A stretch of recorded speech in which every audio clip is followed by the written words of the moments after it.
flavors of epic pure sunflower oil, purine and Pret cooking fat, Yum Yum peanut butter, maple margarine, and Niblets cheese twists present the epic Casebook.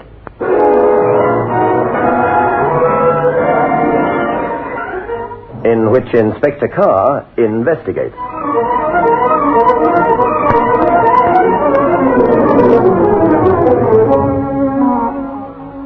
Good evening. Unfortunately, one reads all too often of cases of death by drowning, mostly accidental, but there are on record other cases of drowning which are far from accidental. Murder, in fact. The cases that readily come to mind are Thomas Joseph Davidson, George Joseph Smith, and Ronald John Chesney. Murders in the bath, all of them.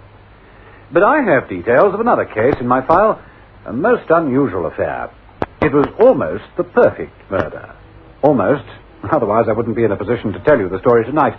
A story I called The Rapture of Death.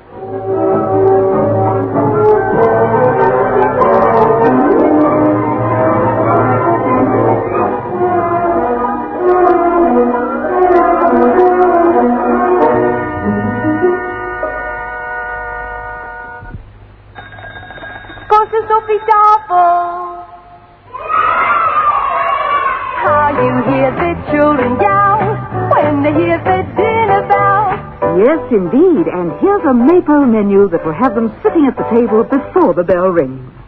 Appetite-teasing brinjals, deep-fried in wholesome maple margarine, a touch of garlic, nutmeg, rice, and tomato sauce, topped with crumbed Niblets cheese twists.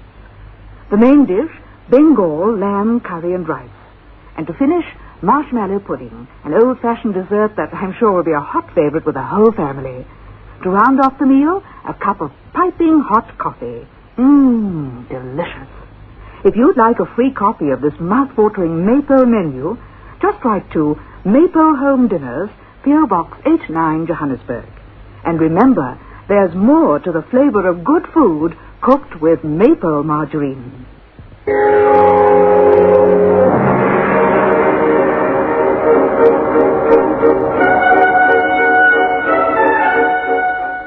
My story begins one morning when I was summoned to the Commissioner's office. Good morning, Inspector. Good morning, sir. Come in and sit down. Thank you, sir. Does the name Nigel Prentice ring a bell with you? Prentice. Oh, yes, that's the skin diving chap, drowned at Plymouth last month. Yeah, that's right. Last week they held the inquest. The verdict was death by misadventure. Well, we're obviously involved, otherwise you wouldn't have sent for me, but I'm afraid I don't see how, sir. Well, I'll put you in the picture. At the time of Prentice's death, a report about it appeared in the papers, but the details are very scanty, for a very good reason. Prentice was an expert skin diver. He was the director of a business which was concerned in the manufacture of aqualungs. They were angling for an admiralty contract. I see. When Prentice died, he was in the process of demonstrating some equipment which the firm had perfected to some of the Admiralty top brass. You can imagine their reaction when Prentice drowned in the process. He was one of 3 directors. The other 2 are also skin divers. You've probably seen them on television. Peter and Helen Selby. Oh, yes, I know. Undersea archaeology, adventures with sharks, that sort of thing. Yes, well, they're coming to see me this morning. Apparently, they're not satisfied with the coroner's verdict. Peter Selby spoke to me on the telephone. It appears they want a full investigation by the police. See? But why? Well, that's what I'm hoping they'll tell me. And I want you here because I want you to be fully acquainted with the facts. If I do decide to accede to their request, you'll be in charge of the investigation. Yes? Oh, good. Well, send them in. The Selbys? Yes. Would you mind if I chip in from time to time, sir? Ask a few questions. Oh, no, not at all. Mr. and Mrs. Selby, sir. Good morning. Good morning. Come in. Come in. This is Inspector Carr. How do you do, Inspector? How do you do, Inspector? Please sit down. Now, Mr. Selby. Well, I told you briefly on the phone that the purpose of our visit to you is the result of the inquest. Yes. The verdict was death by misadventure. That's just not possible. Nigel was one of the most experienced aqualungers in the world. Our company, Sub Aqua Limited, perfected a new aqualung. During the time we were working on it, nearly 2 years, by the way, it was constantly used and tested by Nigel. He was a sort of test pilot. I see. When we were completely satisfied that the lung was foolproof, we arranged a demonstration for the people at Plymouth. Now, as you know, poor Nigel died. But he couldn't have died the way the verdict implies. He just couldn't have drowned. For 2 reasons. A, that the equipment was perfect, and B, he was too experienced. And since the accident, both Peter and I have used the equipment ourselves. There was nothing wrong with it, nothing at all. The reason we're making such a fuss is because the government contract we were after involved some 25,000 sets. That's an awful lot of money to us. And I'm anxious to remove the stain that our lung has now got. A reputation it doesn't deserve one little bit. I see. And understand. But why wait until after the inquest before coming to the police? Well, you can imagine how shocked we were when Nigel died. We looked such fools. And I had to test the lung before I could be certain. Mr. Selby, isn't it possible that you had all pinned too much faith in the lung? No. I know what you're thinking. That something unforeseen went wrong. But if that was the case, we could have found out what was ever wrong with it when we tested it ourselves subsequently. I really don't see that this is a case for the police. Unless, of course, you suspect foul play. What other explanation could there be? Well, if a man drowns, he drowns. Therefore, the verdict is correct. But they presumed that he drowned. They didn't hold a post-mortem. But he was in the water alone. How else could he have died if he didn't drown? Well, that's a good question, Carr. I don't know much about aqualunging and such things, but I've heard tell of rupture of the spleen, and there are instances of divers going too deep and suffering nitrogen intoxication. Am I right about that? Yes, it's just like having too much alcohol. There's an overpowering urge to shout. One becomes oblivious of danger. One tears the mouthpiece from between one's teeth. Couldn't that have happened to Mr. Prentice? No. He wasn't working in deep water at all. I tested the lung at greater depths than Nigel was working at.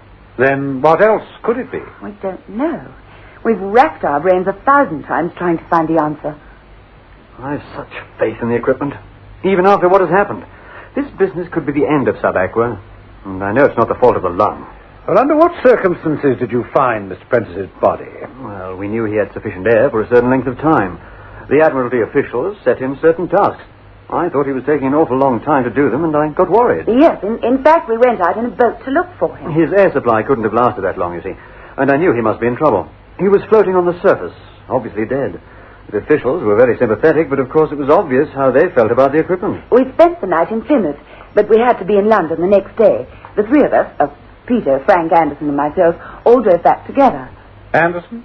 He's a friend of Peter's. In competition with us, really. He has a similar business. What was he doing in Plymouth? Well, he was very interested in our lung. He'd cadged a lift down, and I'd promised him a lift back with us. Well, Mr. Selby, I well understand your distress. You've lost a friend, and a government contract worth thousands of pounds. Really, you know, you've told me nothing that warrants an exhumation and post-mortem. But I'm very impressed by your sincerity. We can do nothing until we have the findings of the post-mortem. Thank you very much indeed, Commissioner.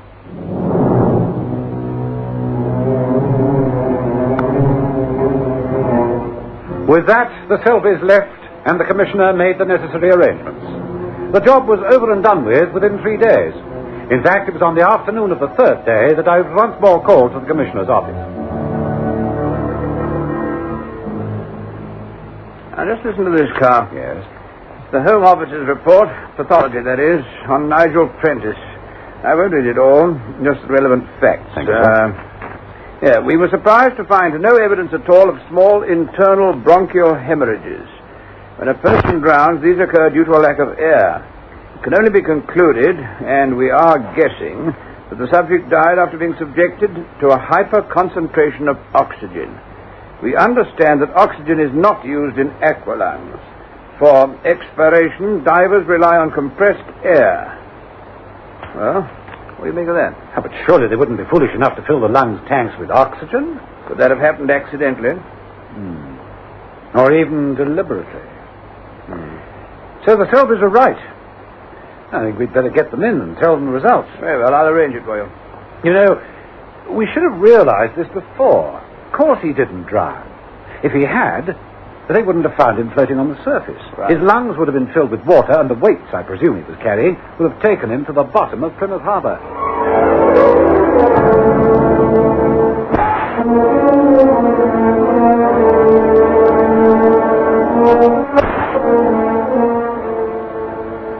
understand.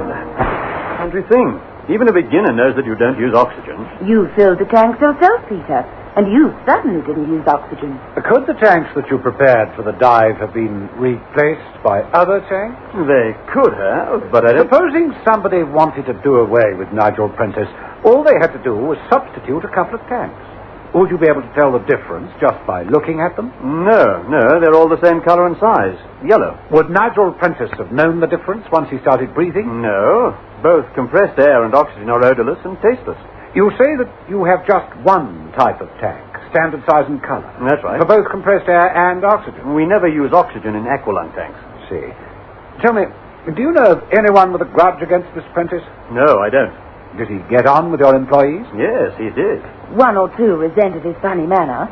Mr. Andrews, for one. Mr. Andrews? He's our manager in the workshop. Did they have words? Sometimes. Were they bitter quarrels? Oh, they were nothing. You know how tempers get frayed when things won't go right or when you're trying to meet a deadline. Yes. You filled the tanks that Prentice was to use, Mr. Selby? I did. I supervised everything. I didn't want to leave anything to chance. And you used compressed air? Yes. Did anybody see you filling those tanks? Well, no, I was alone at the time. I see. Good heavens. You're not implying that... At this stage, I'm not implying anything, just asking questions. When you had filled, what did you do to them? How many were there? There were 4. I filled them to the correct pressures and then put them in the boot of the car for the next day, the journey down to Plymouth. When did you fill them? Early in the morning. Was it generally known how you had stowed the equipment? Yes, of course. I had no reason to keep the fact a secret. And was your car left unattended after you had put the cylinders in the boot? Well, yes. For most of the day and all of that night. Was the boot locked? No. Then someone, as yet some person unknown, could have removed the cylinders of air and replaced them with cylinders of oxygen. Yes. Yes, they could. It couldn't have happened accidentally, could it? How?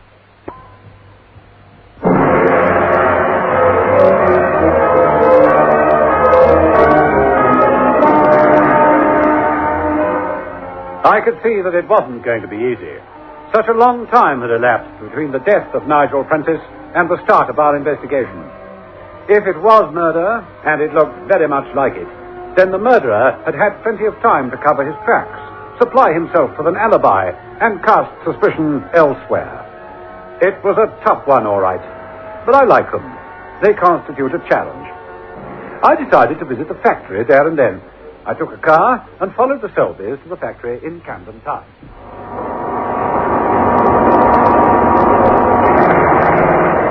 I filled the cylinders from this compressor here and then put them straight into the car. I see. I should think they took up most of the room in the boot. Everything just fits in. The car's a bit small, but we've got no family, just Helen and me. We don't need more than 2 seats. Besides, we've got a thing about sports cars. When you put the tanks in the boot, what did you do with the car? Left it here until it turned 5 o'clock. And sometime during the day you went back and loaded the rest of the equipment? Yes. I don't suppose you noticed whether the cylinders had been moved or not? No, I'm afraid not. I never thought about it. And if your cylinders of air had been replaced, you wouldn't have known, as all of them are yellow. That's right. Look, can we move into your office, Mr. Selby, where it's quieter?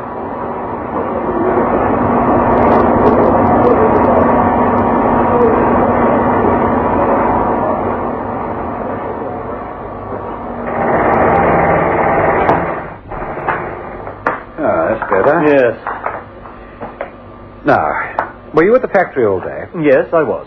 And you, Mrs. Selby? Yes, Inspector, I was. It was quite an occasion getting ready for the demonstration. It meant a lot to us, and, well, we were very excited. As a matter of fact, we went out to celebrate that night. Who's we? Peter, Nigel, and myself. Did you go in your car? No. We have a flat above the shop in Knightsbridge. We went to the Magambo. It's just around the corner from us. And you left the car where? At the back of the shop. Do you keep oxygen on the premises here? Yes.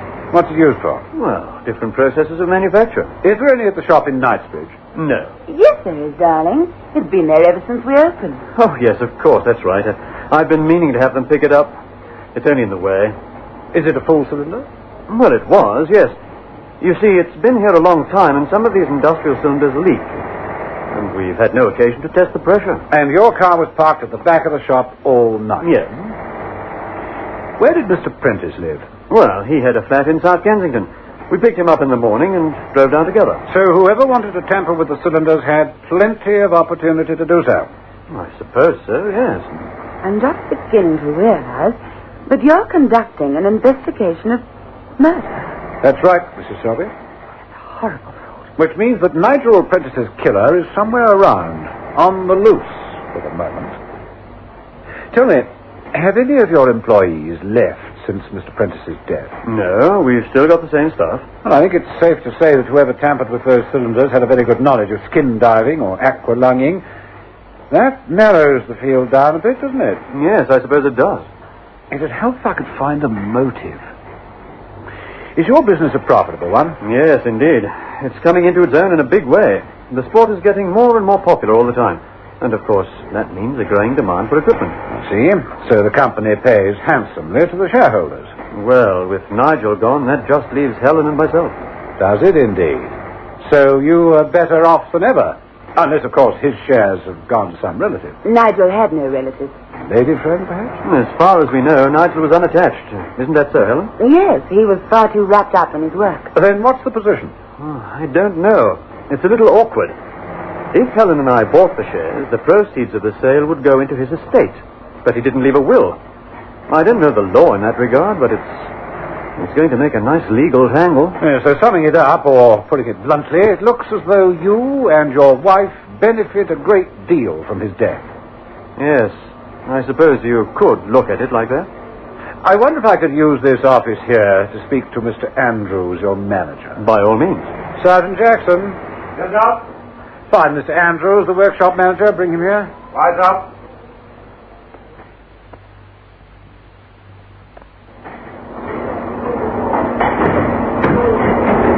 Oh, come in, Mr. Andrews. I understand you want to see me, Inspector. Yes, that's right. Sit down. I'm investigating the death of Nigel Prentice. Oh, Did you like him, Mr. Andrews? he was all right. That's not what I asked you. I suppose you've been told about the little tiffs we have from time to time? That's right, I have. But I'd like you to tell me about them. Well, frankly, Inspector, I didn't have much time for Nigel Prentice. He wasn't my sort. We seemed to rub each other up the wrong way. Why?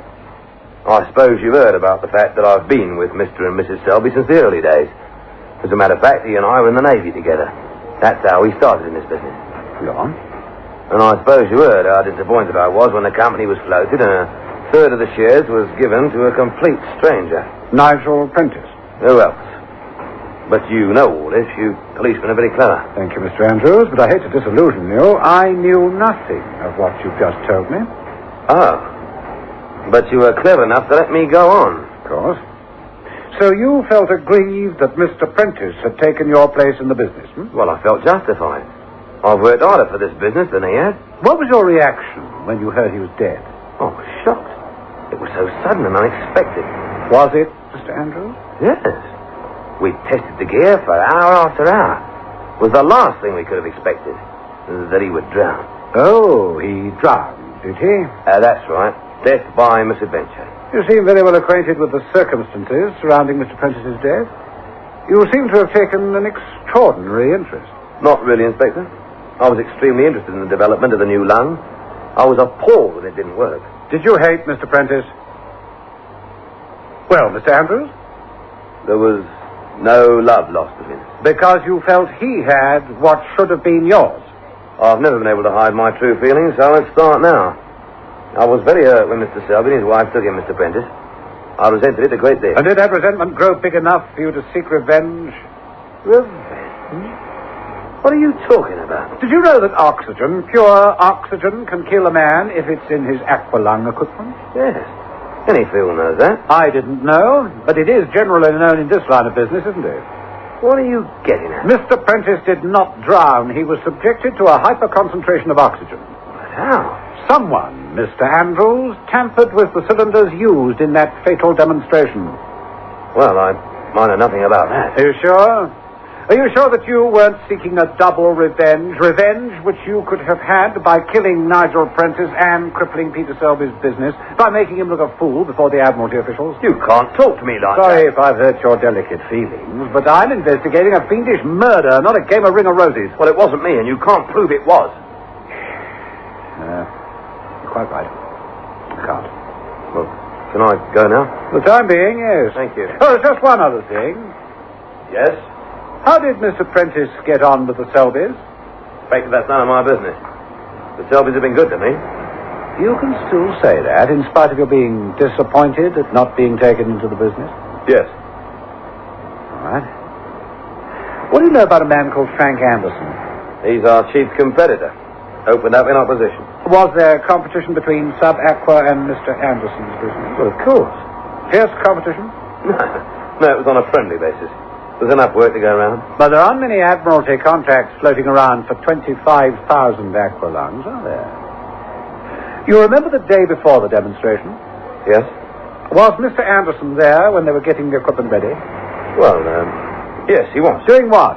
Oh, he was chaffing us, but very good-naturedly. I see. Well, Mr. Andrews, I'd like to see every member of the staff, one at a time, in here.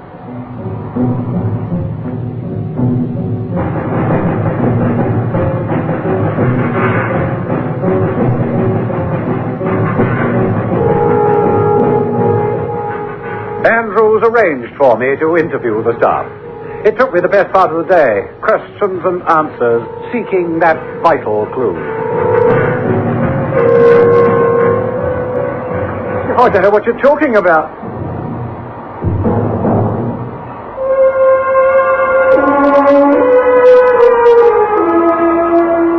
Yes, I know where the oxygen is. So does everybody what works here.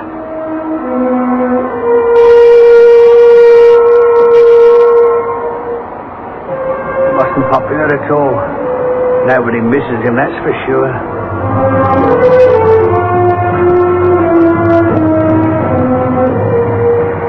He was ever so sarcastic.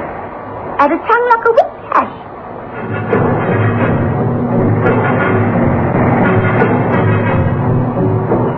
Something of a ladies' man, I bet tell. I never saw him with one. Right, send the next one in.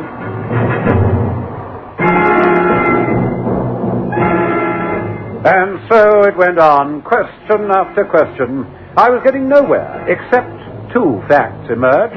Nigel Prentice was far from popular, and he was something of a ladies' man. I turned that over in my mind until I was dizzy. It was getting on for 4 o'clock by the time I finished. I decided to visit the premises of Frank Anderson, Sub Aqua's competitor. And, Mr. Anderson, you were in Plymouth to see the demonstration yourself. I was. Did you have cause to touch any of the equipment at any time? No, why should I? Are you trying to say that I knew anything about the oxygen in those tanks? Would you be so kind as to tell me how you came across that piece of information? I know what you're thinking, Inspector, but you're wrong. It is common knowledge that you've been at Sub Aqua all day questioning the staff. It's amazing how people talk, isn't it, Inspector? Yes, it is indeed. So you were there all day, you stayed the night in Plymouth, and you travelled back to London with the Selbys. Yes, sitting cramped up in the back of that wretched sports car. Huh? Anything wrong, Inspector? What a fool I've been, what a blind fool. Do you mind if I use your telephone? No, help yourself.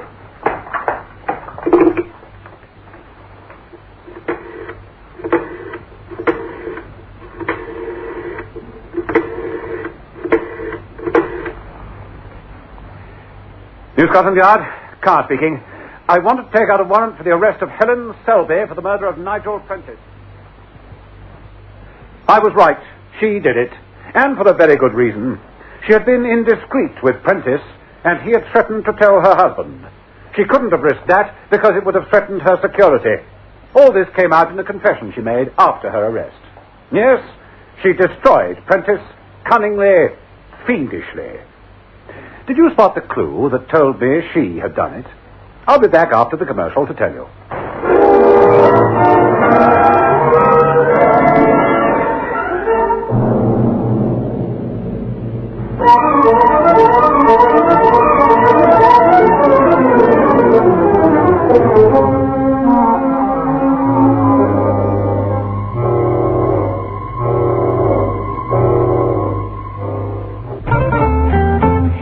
does your heart good to bake a maple cake, then see them ask for more. Feather light, fine textured and rich tasting. That's how your cakes will turn out every time you use maple margarine. Maple margarine is rich in flavor, rich in vitamins too. It does your heart good to bake a maple cake, then see them ask for more. Maple. How can anyone make a peanut butter that's really different from any other peanut butter? It's not easy. But Yum Yum is a new kind of peanut butter. A peanut butter that's so smooth, it spreads easily. So creamy, it almost melts in your mouth. In fact, new Yum Yum is so different, we don't even call it peanut butter. We call it Yum Yum Super Creamy Spread. Yum Yum, the super creamy spread with a true peanut taste.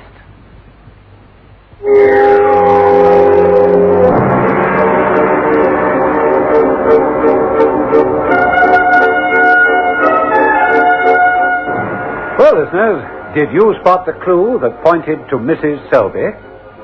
Do you remember when the Selbys were in the Commissioner's office and they were talking about their being in Plymouth? I'd promised Frank Anderson a lift back to London. It was only a two-seater, a sports car with room for one passenger cramped into the dicky seat. 3 people had driven down to Plymouth, Helen, Peter, and Prentice. How could she have offered Anderson a lift back to town if she didn't know that the dicky seat would be vacant? A silly slip, wasn't it? But it was enough to prevent her from getting away with an almost perfect murder. And the moral of my story? Giving someone else oxygen at the wrong time may deprive you of your supply permanently. Good night.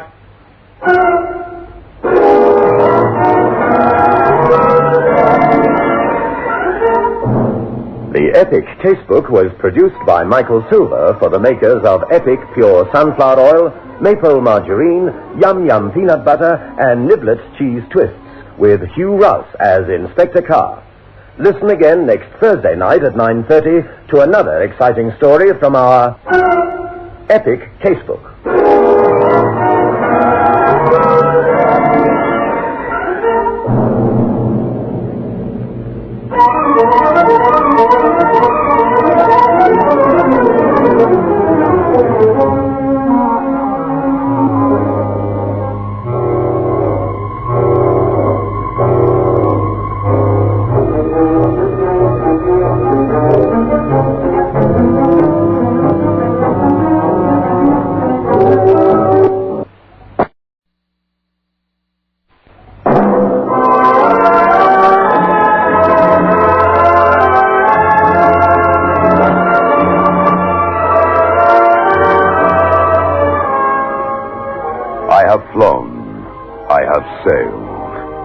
I have moved about this world of ours, and ever in search of the finest of its kind, we bring you the tops in spine chillers.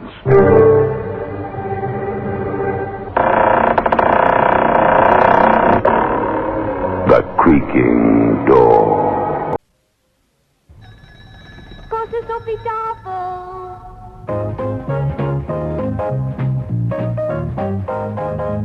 The makers of Epic Pure Sunflower Oil, Purine and Pret Cooking Fat, Yum Yum Peanut Butter, Maple Margarine, and Niblets Cheese Twists present the Epic Casebook.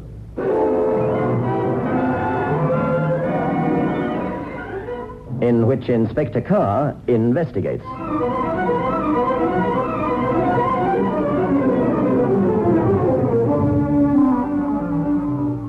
Good evening. My heart went out to the Canadian policeman who let it be known that he had captured the man who was responsible for the murder of the lumberjack and his girlfriend. You probably read it in your newspapers last week. Just before the man apprehended was to go for trial, fresh information proved the man's innocence up to the hilt. I sympathized with his comment when he told the newspaperman that the police had got to start their investigation all over again. Why all this?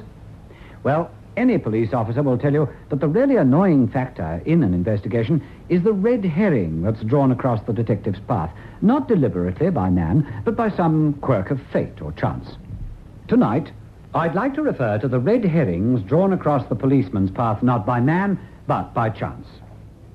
In the murder case I'm going to tell you about tonight, we certainly had a shoal of red herrings and started off on the wrong foot. That's why I've called my story The Clue That Never Was.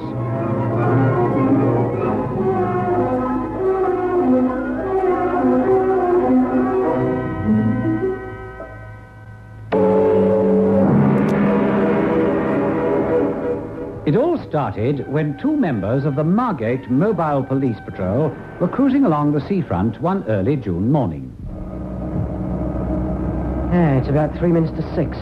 Don't you think we ought to get under control? Tell them we're coming in. I could do with some breakfast and shut-eye. Me too. Here goes. 721 calling control. 721 calling control, over. Control here, 71. Reporting yourself in? That's right, control. 6 hours of Sweet Fanny Adams. What were you hoping for? The Esplanade washed away or something? Oh, all right, clever. See you in a minute or two. Half an hour. Oh, that Fred Beasley. Ever since he's been put on control sector, there's no holding him. Okay, open the throttle. Let's go. Oh, all right. Hey, wait a minute. Who's that waving his arms about? Looks like some scarecrow running. No, that's old Harry, beach attendant. I'll slow down.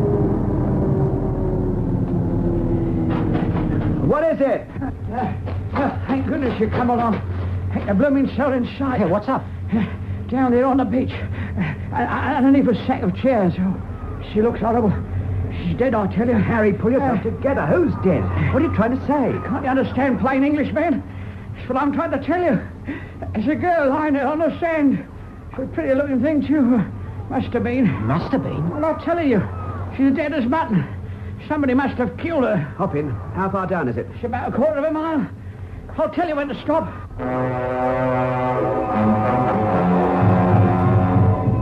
Although aged Harry Bridges, the beach attendant, was regarded by the locals as something of a half-wit, the two police officers soon found his information tragically accurate. They removed the rest of the deck chairs. A girl wearing a charming dance frock, shoes to match, was lying curled up on the sand. There were severe bruises on her neck. The Criminal Investigation Department of the Kent County Constabulary communicated with us as soon as they were able to identify the victim. Carr speaking. Operations here. Call through from Margate, sir. A young holidaymaker named Lillian Tyler was found strangled by a beach attendant at 6 o'clock this morning. An old pensioner named Harry Bridges, officer in charge, Inspector Daniels. Inspector Daniels of the Margate CID was an old friend. I gazed with envy at his uncreased forehead and sun-bronzed face as we shook hands. I didn't think you'd mind us asking you for your assistance. Margate's lovely at this time of the year. Mrs. insists you come for dinner tonight. Oh, I'll be delighted to. I've had the section of the beach where the poor girl was found roped off. My men have been searching in the sand all morning. They haven't found anything. I thought that rather than bring old Harry up here, we'd go down to the beach. That's a good idea. You say the girl's name was Lillian Tyler. She was staying at the Seaview Private Hotel. Yes, that's right. It's just one of the very many places along the seafront. Oh, what a horrible thing to happen to the girl. Yes, indeed. We didn't waste any time. She lived with her parents at 23 Goldhawk Street, Colchester. They're on their way to identify the body, poor souls. The girl worked at a firm called the Imperial Adding Machine Company. Colchester tells us she's of a decent, respectable stock. Mm-hmm. What does your medico say? She'd been strangled between the hours of 1 and 2 a.m. this morning. That's about all we can tell you, except that her handbag was missing. She was at the Esplanade Ballroom last night. Okay, shall we go down to the beach?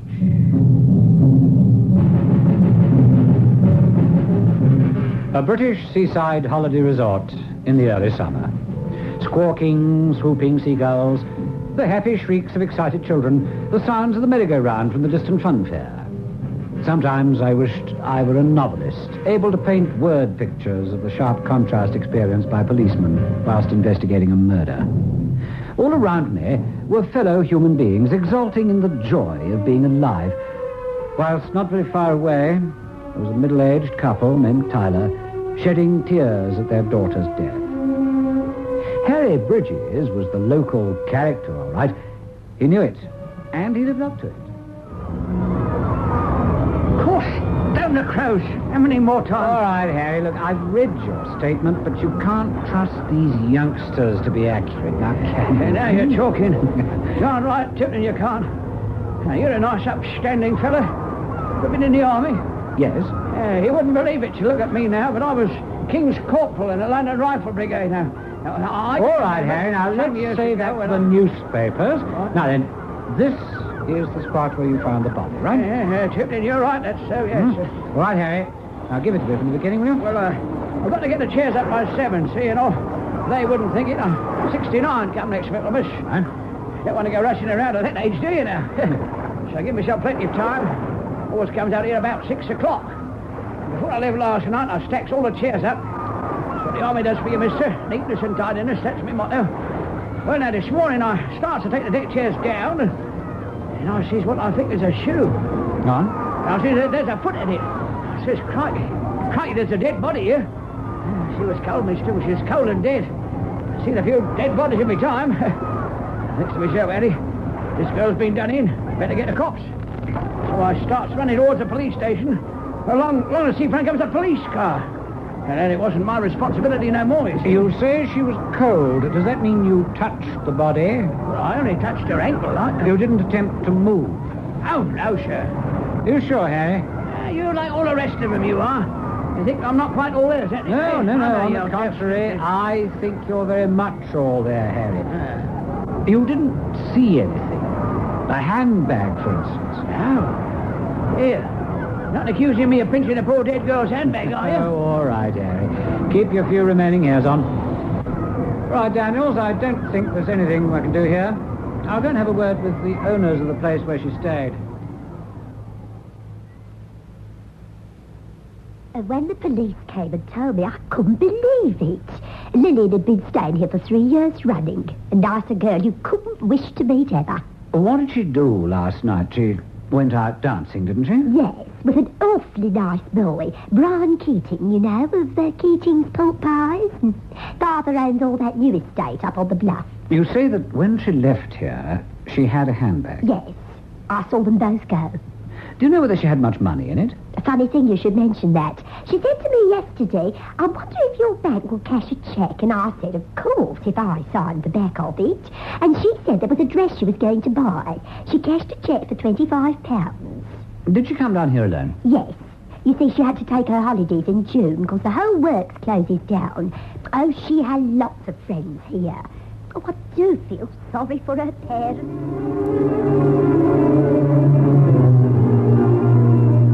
Brian Keating was in his late 20s. The cut of his clothes, his silk shirt, large, expensive sports car, together with his own rather over-assured and slightly patronizing air, spoke of overindulgent parents. My dear Inspector, I hope I'm not going to be dragged into this. I mean, I didn't know her all that well. You know, a chap makes hay while the summer season lasts. The local girls are a pain in the neck. You say you didn't know Miss Tyler well. How well did you know her? Well, I met her for the first time last year when she was down. I was taking out a girl who stayed at the Seaview. We got introduced. I think I took her out once last year, and... Oh, dash it, she's only been in Margate 5 days. And how many times have you taken her out in 5 days?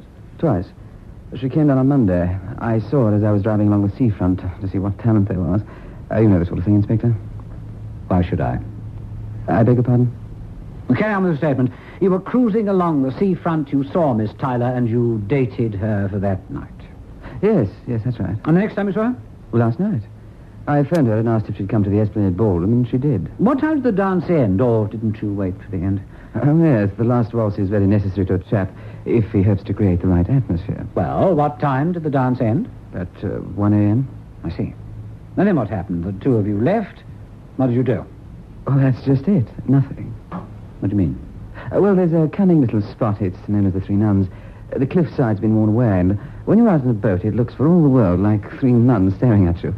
Well, a kindly municipality has provided a resting place, if you see what I mean, for weary families to sit. We call it Lover's Bench. And is that where you took Miss Tyler? Oh, no, dash it. That's what I'm trying to tell you. We got out of the Esplanade Pavilion. I left my car on the seafront. Smells the... Isn't it wonderful? Yes, it's good to get out into the fresh air. Look at those stars. Millions and millions of them. It looks better from the three nuns. Come on, in you go. No, thank you, Brian. I'll take a walk along the sand. It's such a lovely night. I'll walk with you. No, please don't. I like walking alone. Thank you for a lovely evening. Please, don't spoil it. And with that, she went running down the stone steps. Well, I wasn't going to run after her, so I got into my car and went home. And you never saw her again? No. You sure? My dear Inspector... Stop acting the fool. You may be a conceited young pup, but I don't think you're unintelligent. You must know the spot you're in. A girl is found strangled. She was killed in the early hours, and you were her escort. You'd be better off if you admitted that you're frightened. Yes. Yes, I am. All right, come on. My father is standing as counsellor. Publicity, he threatened me before that. I suppose my name will be brought in. You'll be a major witness at the inquest, whatever happens. All right, Mr. Keating. That'll be all for the moment.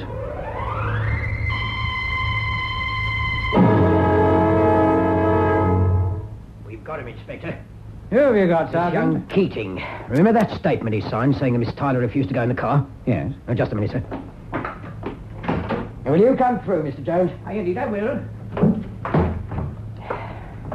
Now, will you repeat to the inspector what you told me? Certainly, Sergeant. On Friday night, I finished work at about 12:15. I'm a waiter at the Seaview Hotel, don't you know, and I went with my girlfriend for a little fresh air.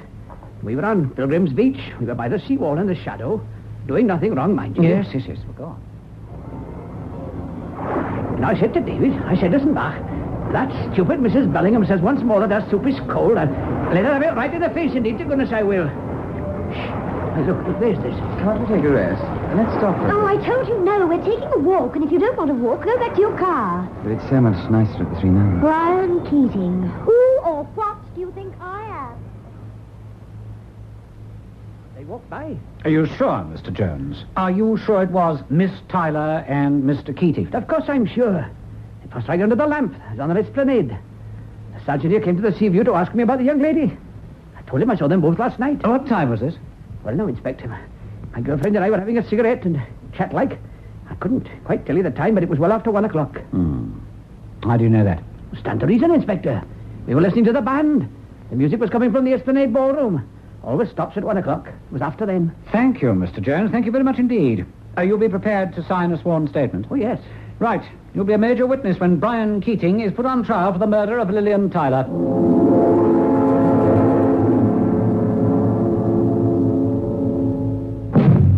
It's got lift. It's got lift. Purine pastry's got lift because purine is pure. Purine pastry is light, fluffy, and full of lift. With Purine Pure Cooking Fat, you get the taste of your own good cooking. Have you noticed how the sunflower always faces the sun? That's how the sunflower seed gets all its goodness, from the sun.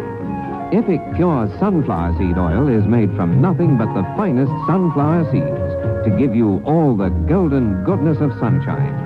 So the next time you want golden goodness in a pure sunflower seed oil, before you say oil, say Epic.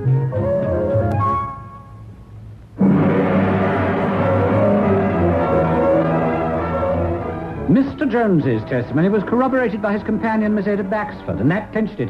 A warrant was issued for the arrest of Brian Keating, and he was brought in. So, you said goodbye to the girl when she refused to enter your car, and then she went tripping merrily down those stone steps. Isn't that what you said? Why did you kill her? I didn't. I didn't kill her. You spun me a tissue of lies. Yes, I did. I was afraid. You knew it too. You said so. What happened, Keating? Did she resist your advances and so in a frenzy of rage and disappointment you strangled her? I didn't. I tell you, I didn't. What sort of story are you going to concoct this time?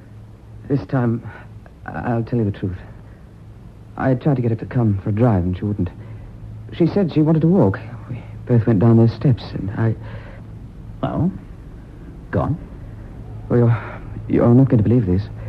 We started walking along the sands. Can't we take a rest? Let's stop for a bit. We're taking a walk, and if you don't want to walk, go back to your car. But it's so much nicer at the Three Nuns. Brian Keating, who or what do you think I am? One of the nicest girls I've ever met in my life. Okay, I know when I'm beaten. Oh, Brian, why do you act like you do? You've been sweet all evening. Once we're alone, you put on this great big brash act. Do you really expect me to be cheap and common merely because we've been out together once or twice? Do you want to know something? I've never asked myself that question. Sorry, dear. Where do you want to walk? Thank you, Brian. You know what all the girls call you? The Great Cas. Margate Casanova. Do you like having that reputation? Yes. I don't look so shocked. What else am I? I wanted Dad to send me to university. He wouldn't. I'm just nothing. I'm just a rich man's son. I can't do anything. If I left home, I'd starve. So you guys got to have a reputation for something. Bend your face down. There. You're just a silly, bewildered boy. Now, please, Brian, go back to your car. Let me walk on my own. Bless you. May I see you tomorrow? Yes, of course you may. No Three Nuns? No, Three Nuns. Good night, dear. Good night, Brian. I went off. I went to bed.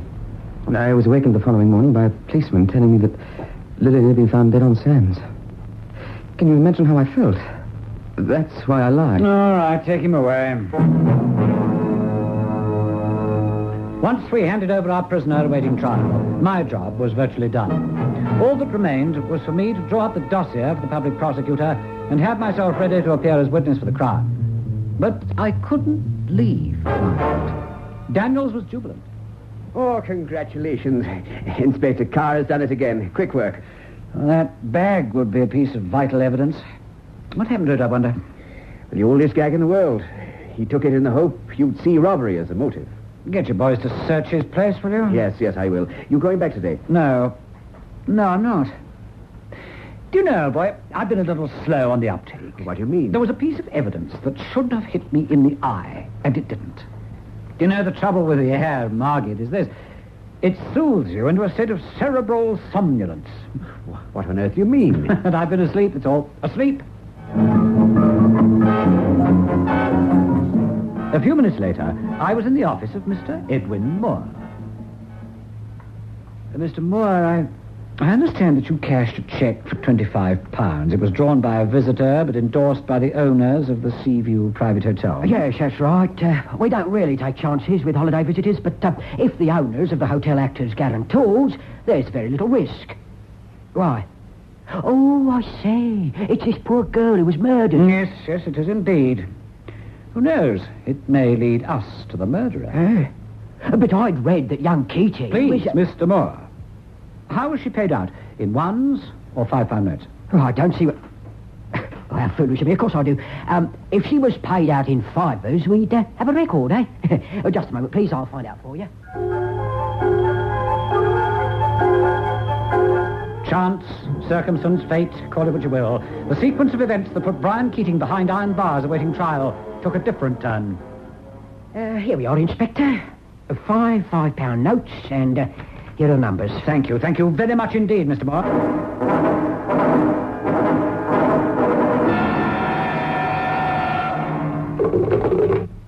Operations? I want you to get hold of X branch ops. Give them these 5 serial numbers. Tell them to put out a top priority circular. Yes. If anyone tries to cash one of these notes, we want to know who it is and where it happened. Are you still on that case, sir? The Margate case? Yes, of course I am. What do you think I stayed behind for? A free trip on the scenic railway? Sorry, sir. The case against Brian Keating was very strong indeed. No one had come forward to substantiate his claim that Lillian Tyler was alive when he bade her good night. Then there were his lies and evasions. Once the completed dossier was sent to the public prosecutor, his chances of acquittal would be slender in the extreme. And then it came. Car speaking. Operations here, Inspector. I've got some news for you. Yes? A £5 Bank of England note number, GJ17543-2, is in the possession of a Mr. Field. He's a pawnbroker. Got a shop at 26 Ancient Way, Margate. You can describe the person who gave it to him. That's wonderful. 26 Ancient Way, you say. If I hurried, I could get there before he closes. Field, I must take possession of this note. So you get a receipt for it, and I promise you I'll not be financially the loser. Oh, that's all right, sir. Being a pawnbroker, I've had dealings with the police before. It's lucky I looked at the list, though, weren't it, sir? Yes. Yes, I understand that you can describe the person who gave you this 500. Describe him? I know him. Surprised me. Took out his row of medals. By that, Mr. Field, do you mean he redeemed his row of medals? Yes, that's right, Inspector. Pawned them for £2. You mean Harry Bridges, don't you? Your description fitted him. Fitted him? Oh, it was him. Everybody knows old Harry. Mr. Field, there can be no mistake. You're absolutely sure, because you'll be asked to swear to the veracity of your statement.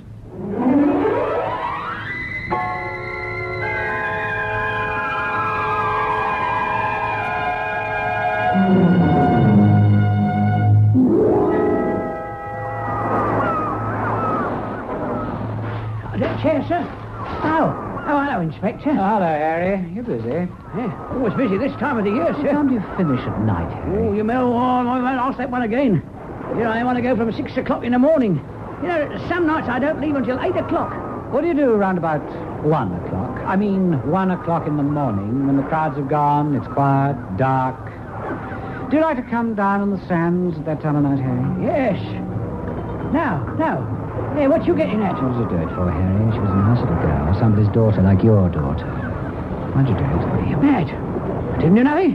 What are you getting at, I tell you? Suppose it was the medal. What? Was it? It's not fair that a man has to pawn his medals after being a king's corporal, is it? Was it the handbag she was carrying? No. Harry, you could have got £2 some other way. You didn't have to kill a girl to get her bag. So you didn't mean to kill her, did you? No, I didn't. She was walking alone. I tried to snatch her bag and run, and she struggled before I knew what I was doing. I got my arms round her throat, and there she was. I covered her up with her deck chairs. It's no good somebody else finding her, because they know it was my deck chairs, see, so I covered her up. I did. I stayed beside her all night. And I sees a police car coming. I didn't mean to kill her, I tell you, I didn't. What did you do with her handbag, Harry?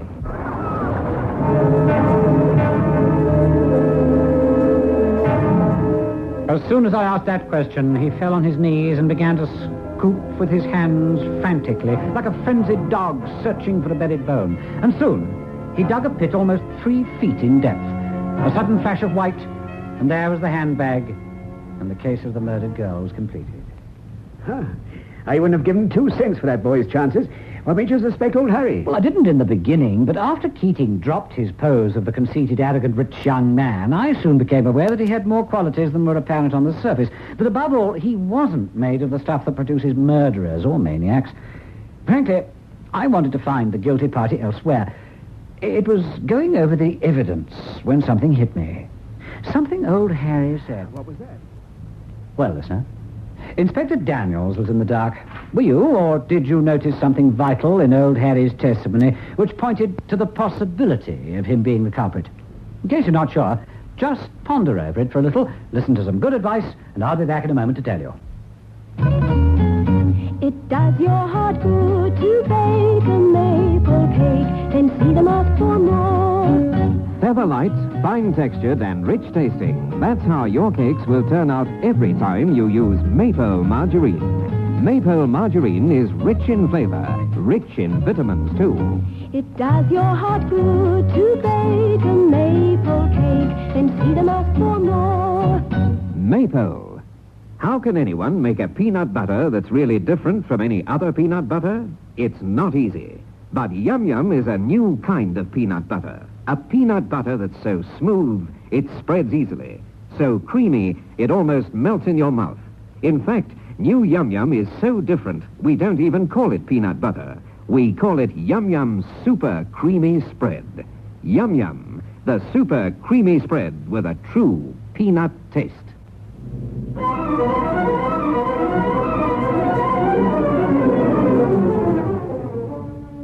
Well, did you get this week's clue? Not sure. Well, it's this. If you remember, Harry, in his first statement, said, starts to take the deck chairs down. Then I sees what I think is a shoe. I see there's a foot in it. It's crikey, there's a dead body here. I stops, thinks to myself, Harry, this girl's been done in. You better get the cops.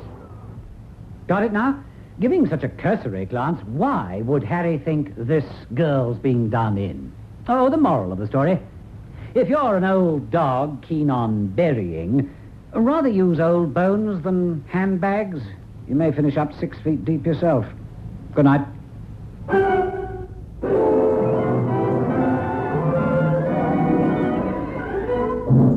The Epic Casebook was produced by Michael Silver for the makers of Epic Pure Sunflower Oil, Maple Margarine, Yum Yum Peanut Butter, and Niblets Cheese Twists, with Hugh Rouse as Inspector Carr. Listen again next Thursday night at 9:30 to another exciting story from our Epic Casebook.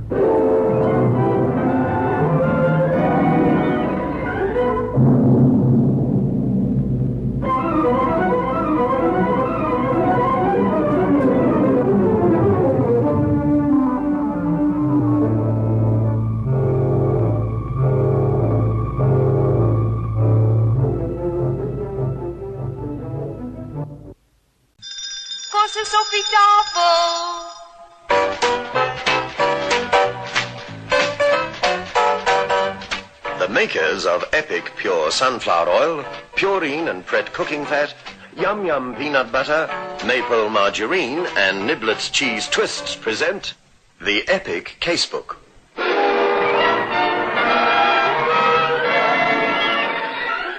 In which Inspector Carr investigates.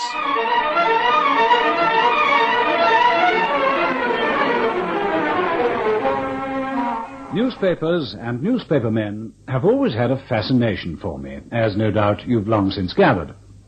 Tonight's dramatized version of the investigation into the murder of Paul Blake brings back to mind one of the most courageous journalists I've ever met. Paul was not only fearless in his literary craft, he displayed an honesty and an integrity that won him the respect and affection of all his colleagues. But more than this, he was a brilliant painter of words, able to instill into the mind's eye of his readers vivid images of the scenes as he saw them, to describe the characters involved with a clear-sighted brilliance few could match. I've always maintained that there's far too much confusion between the press barons, those who control the purse strings and whose main concern is profit, and press men like Paul Blake, dedicated to their craft. I remember when Paul resigned from one newspaper because of a disagreement with the proprietor's policy.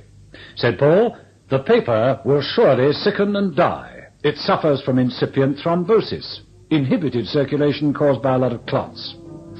Well, that was Paul. A great loss to Fleet Street and his friends. Let me tell you about it. I've called my story Dead Live.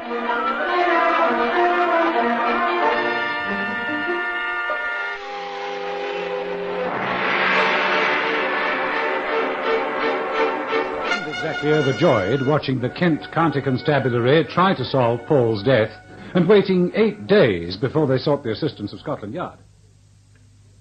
Operations here, Inspector. Paul Blake murder case, sir. Well, the Kent police come through at last? Yes, sir, they were quite frank about it, sir. CID say that they thought they'd keep the investigation on their own ground as the victim was such a well-known journalist, sir. Say now they're sorry. They need our help after all. Inspector Westford. Oh, Inspector Westford, eh? I know him. Very good man. Wish he'd asked for our help sooner. All right, I'll just get through to Maidstone. Tell them that I shall be over as soon as I can. Very good, sir. Oh, while you're at it, tell Transport Control I want a car and a driver. I see you again, Carr. I suppose you're not exactly pleased if we waited so long before calling in the yard. Well, not really. Must have been a very good reason for someone with your experience to throw out the sponge. The press have been on my heels. Oh, by the way, how much you know of the case? Well, I've got the bare facts from the X-branch. Paul Blake was a friend. Let's start from the beginning, shall we? Right. At exactly 3 minutes past 2 on the morning of April the 6th, the local operator answered the signal that a subscriber required his services. It proved to be Blake. Number, please. Police, quickly. Police? What number are you speaking from? No, don't waste time with silly questions. Hurry. This is Paul Blake of the Gazette. Someone is trying to... Hello? Hello, Mr. Blake? Hello? Oh, dear. Marston Police. Constable Fulton speaking. This is the telephone exchange. Something peculiar going on at the Marston Country Club. Mr. Blake asked to be put through to you, and just then there was a loud explosion, like a loud noise. I think you better look into it. Explosion, Mr. Blake, a writer. All right, I'll look into it. I see. And did he? Yes. Constable Fulton found the club in darkness except for one room. The room that contained the body of your friend. Well, that's the background. I don't mind telling you the case is an absolute swine. We whittled down the list of suspects to half a dozen people, and every one of them has a cast-iron alibi. Oh, here's the dossier. The dossier contained a detailed analysis of the case. Put in a nutshell, it was this. At 1:30 that night, Paul Blake was very much alive, talking to 5 friends who were members of the club. The staff and everyone else had gone home. The group of 6 had a final nightcap at the bar and left, with Blake going to one of the residential cottages where he was spending the weekend. No one saw or heard him again, except the operator of the telephone exchange, who registered his call from the club and could swear that the explosion and the frantic pleas for help came at exactly 3 minutes past 2. As I glanced through the statements made by those involved, it was clear that Westford was not exaggerating. Each seemed to have a cast-iron alibi. Looks as though I'll have to pray for a miracle to solve this one. Hope you do. Every man in Fleet Street's after our scalps. Unless something happens soon, there's going to be questioning in the house. Articles on the inefficient police force, that sort of thing. Well, we'll try. I don't have to tell you I've given instructions you are to receive every cooperation. Thanks. It looks as though I'm going to need it. I think I'll have a word with the woman on the exchange. I understand you're the lady who was on duty at the Marston telephone exchange when the call came through. That's right, sir. Now, in your statement, you say that the call came through at 3 minutes past 2 in the morning. That's so, Inspector. Exactly 3 minutes past 2? Yes, sir. Why are you so sure? Well, sir, every call that comes through is automatically recorded, as far as the time's concerned. Besides which, I looked up at the big electric clock there. That was the time, all right. What's more, I immediately got through to the constable of the police station. You can ask him. I'll take your word for it. How far am I from Dr. Ogden?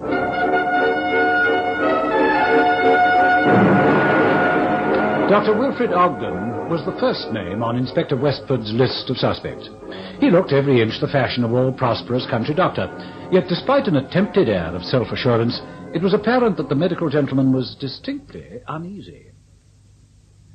You were given a chance to peruse the statement you made to Inspector Westford? Of course I was. Why do you ask, Inspector? Are you sure it's correct in every detail, Doctor? Sure. Of course I'm sure.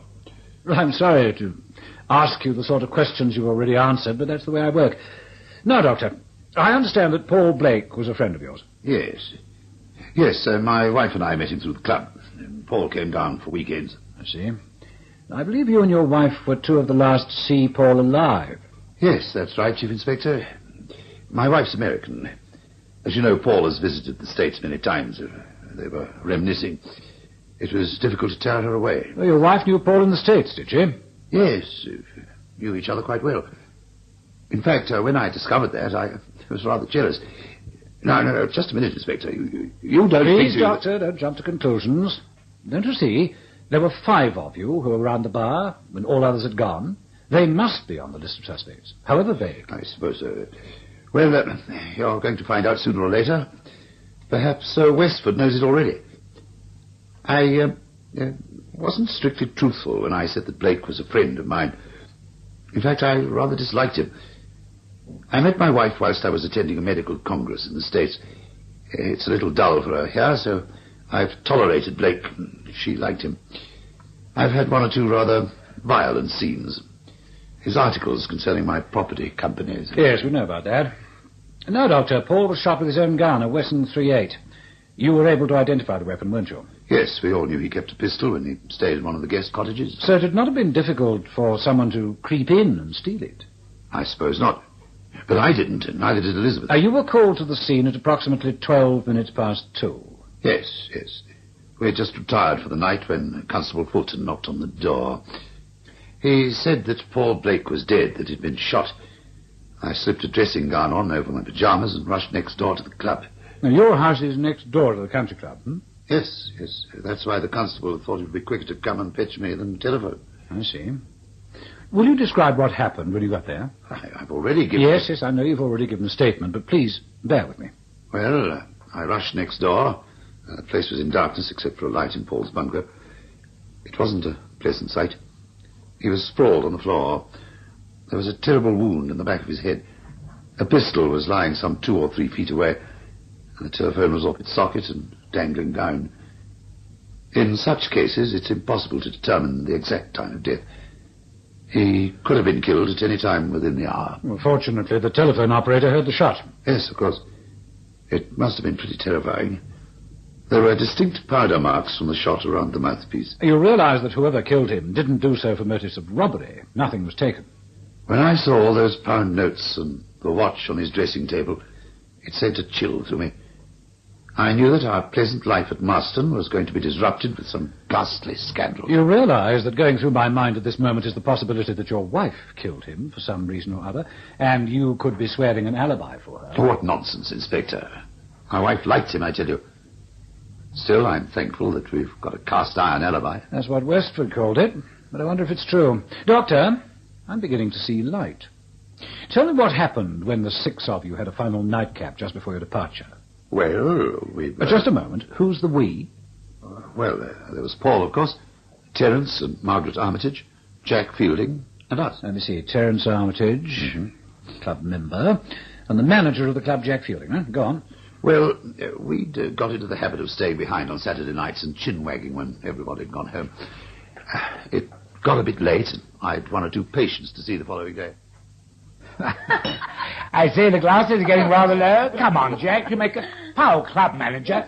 Next round's on me. You can't help it if the staff's gone home. It'll have to be the last one. It's 1:20 I've got patients to see in a few hours. Oh, now, don't be such an old pussyfoot. You're not calling on Mrs. Wagstaff until 10. Hey, Paul, whatever happened to that character who used to run the press club in Chicago?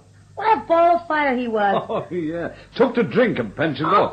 Last heard of, he was beachcombing somewhere on the west coast. It's funny you should ask about him. I forgot his existence until last week when I pounded his name out on my typewriter. Hey?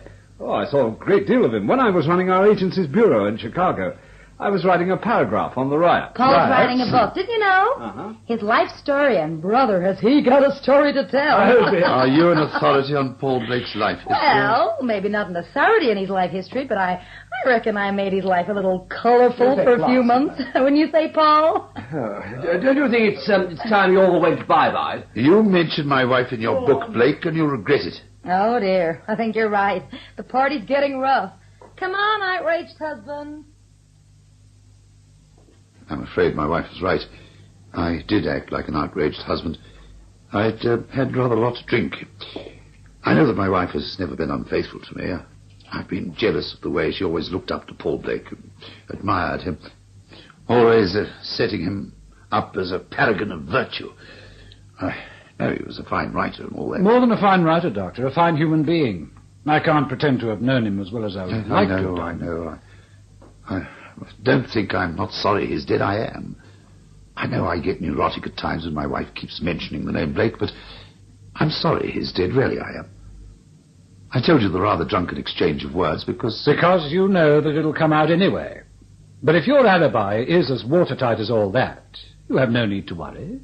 Have you? Watertight alibi or not, Dr. Ogden was the epitome of the nervous, worried object of police investigation, particularly when he saw me remove a press cutting from my notebook.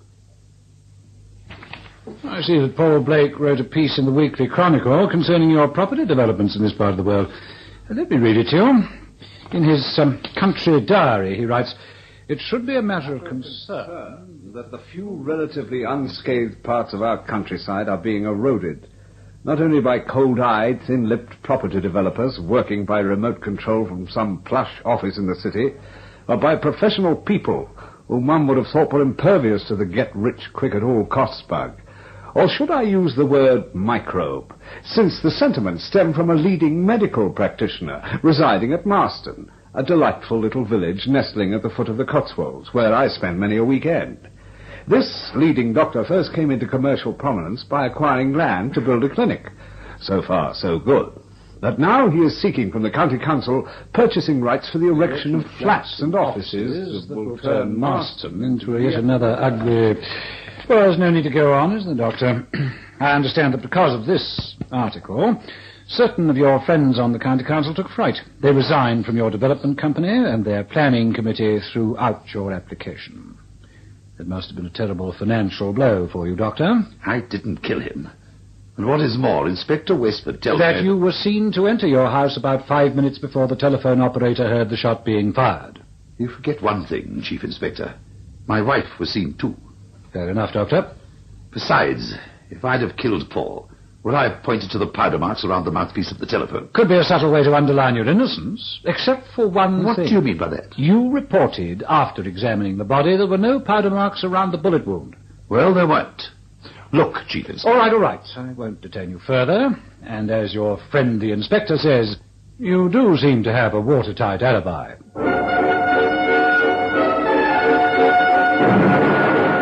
For obvious reasons, the police suspect a husband who would swear that his wife was with him when she is suspected of perpetrating a crime elsewhere, or a wife who supplies an alibi for her husband.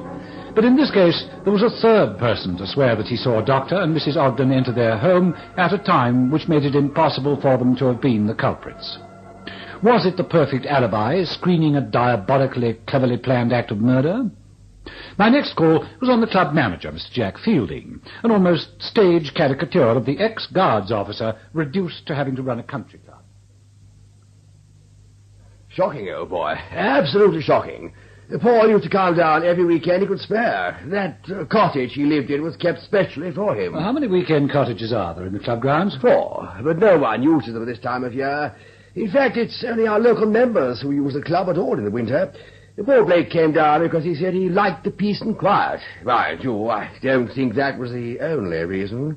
Why do you say that? Well, a manager of a club must learn not to gossip, but Elizabeth Ogden was simply bonkers over him, you know. Why, even on the night the poor chap was shot, there was a bit of a contretemps, shall we say. Mind you, Chief Inspector, wait till you meet her. Gorgeous hunk of sex, that's one. I understand you were all in the clubhouse. You, the Ogdens, the Armitages, and Mr. Blake. Everyone else has gone home? Yes, that's right. And this cottage you occupy is about, what would you say, 200-300 yards from the clubhouse? Yes, something like that.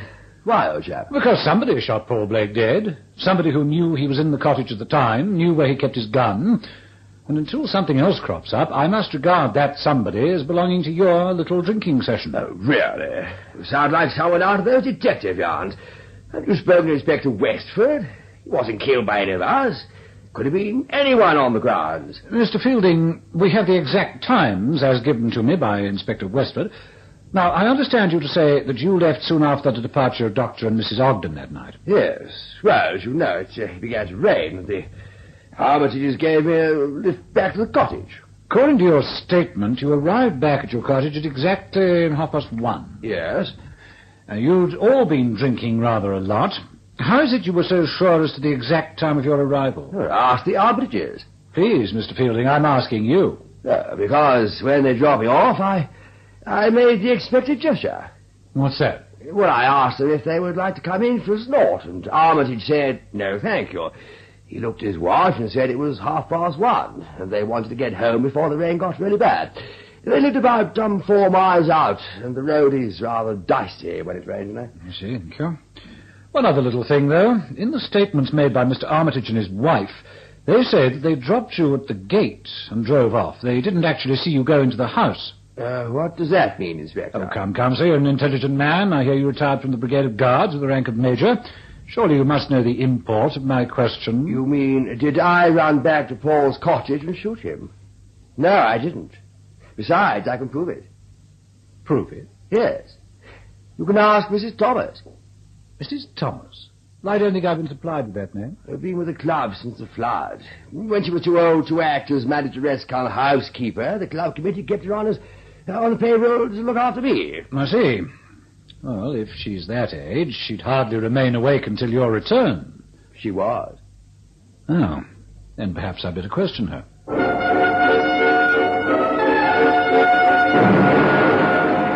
Mrs. Thomas was a diminutive, frail little lady, dressed in clothes that would have been regarded as fashionable at the turn of the century. I was charmed at her appearance. Her grey hair, her blue eyes that twinkled at me over silver-rimmed spectacles, even her button-up boots that hardly reached the floor as she sat in her armchair. You want to know about Mr. Fielding, about his alibi.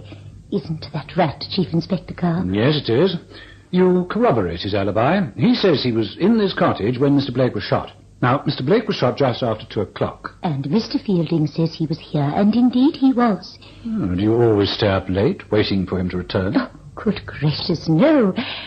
I hope you won't arrest him for it. Arrest him for what? For being, what is the phrase, under the influence. The clatter that went on, it was enough to waken the dead. Oh, dear, I shouldn't have said that under the circumstances, should I? Clatter, Mrs. Thomas? Well, I was fast asleep, and there was this banging.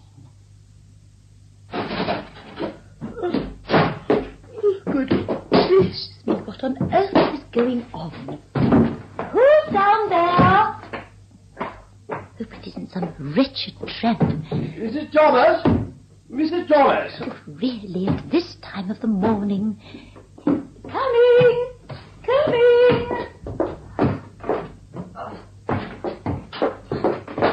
Really, Mr. Fielding, I thought we were being robbed. What is it? Sorry, old girl, really, I am. I got this heartburn again. If I don't drink a glass of milk before I go to bed, I shall be uncomfortable all night. Really, you know where the milk is kept, Mr. Fielding. You only have to go to the refrigerator. What? Oh, sorry, old girl. Just that I suppose I've had more than I should have had tonight. The fridge, you say? So you see, Inspector, his alibi is perfect. I'm sure it must have been some outsider. Constable Fulton says all those people who stayed behind at the bar drinking have all got perfect alibis. Well, Constable Fulton should learn that a good police officer refrains from gossip. Oh, dear, I do hope that I haven't got the young man into trouble. Oh, no. It's common knowledge in the village. They've all got perfect alibis. There are the Armitages. What better alibi can they have? As soon as they dropped your Mr. Fielding, they came across Sergeant Simpson, who lives at Oxley. But that's 6 miles away. That's the next village. His motorbike had broken down. They drove him home. And what better alibi can you have than a police sergeant sitting in the back seat at the time when the shot was fired? Tell me about Mr. Fielding. He's a bachelor, isn't he? Yes. Mrs. Thomas, I believe you can read my thoughts. You think he killed Mr. Blake? Yes, Mrs. Thomas, I do. You think he deliberately created a noise, asking for the milk for his heartburn in order that I should... Oh, dear. Oh, it's all so frightening. Mrs. Thomas, I asked Inspector Westford to call Mr. Fielding in for questioning because the Armitage's alibi is unbreakable, and Dr. Ogden supplied me with enough information to convince me that he's innocent. That's why I'm concentrating on Mr. Fielding. Why are you looking at the telephone? That has something to do with it, hasn't it? Yes, Mrs. Thomas. This must be one of the few parts of the country where they have these old-fashioned telephones with the receiver on a hook. I think that's going to play a very big part in the trial. I can't believe it. But why? Mrs. Thomas, I didn't know the circumstances of Fielding's alibi, other than the fact that you were awakened when he returned home. Now, I want to search this cottage. I can't without permission, because I haven't got a search warrant. Time is of the essence. You can either send me packing, or let me search. Well, I suppose if he's innocent, it can't do any harm.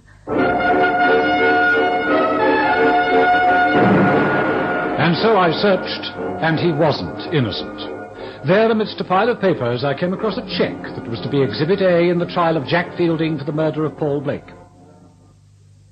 Now, this letter from Blake to you saying that you haven't kept your promise. You promised to pay £50 a month, and you haven't for 2 months. And he was taking this cheque to the police. What are you talking about? It was just a private business arrangement. After you shot Blake in the back of the head, you removed the forged cheque from the cottage. You were asked for a loan of £50, and you turned it into £500. I got heavily at the races. I couldn't keep up with the payments. Anyway, you're here for murder, not forgery. I didn't shoot him, and you can't prove I did. Mrs. Thomas will tell Never you mind, Mrs. Thomas. I've had 2 of my top boffins. We've found powder marks in the bar, Mr. Fielding. There are minute drops of blood where poor Paul Blake fell when you killed him. It was a very clever, cunning plan, but it didn't come off, did it? You're coming with me, Jack Fielding, and I've warned you.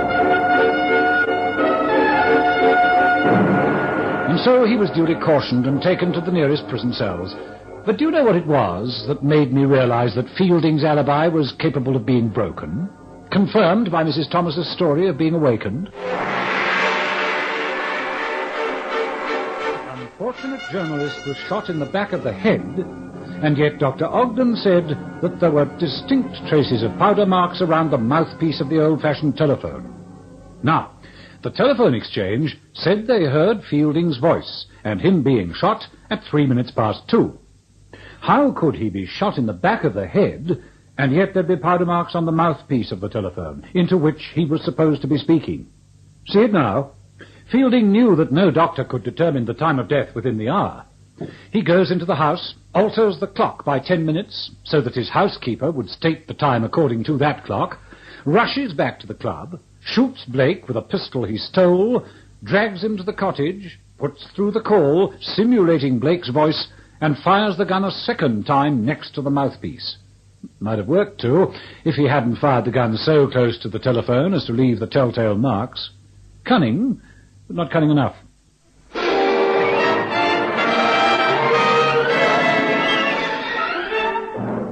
The Epic Casebook was produced by Michael Silver for the makers of Epic Pure Sunflower Oil, Maypole Margarine, Yum Yum Peanut Butter, and Niblets Cheese Twists, with Hugh Ross as Inspector Carr.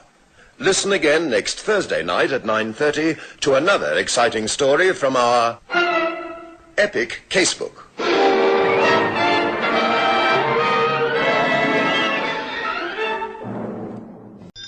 Cose soffitafo.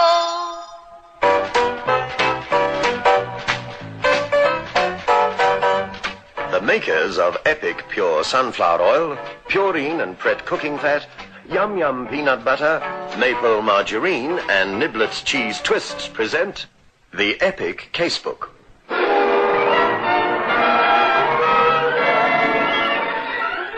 In which Inspector Carr investigates.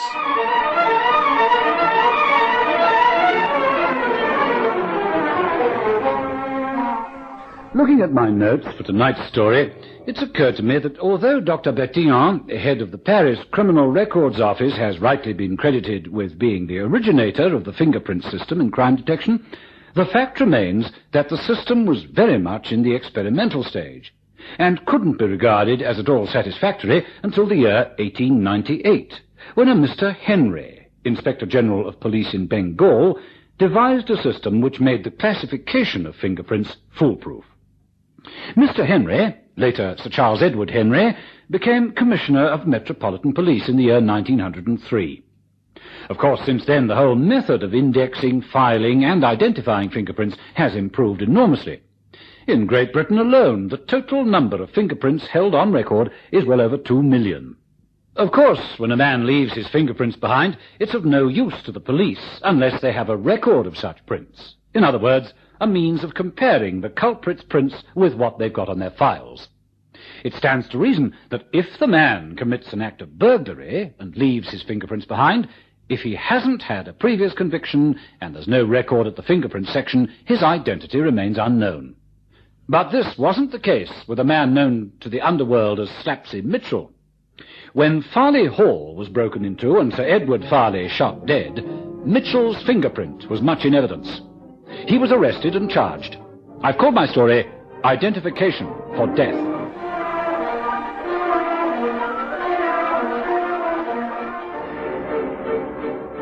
Farley Hall is a large country residence nestling amongst the Chiltern Hills in the county of Gloucestershire.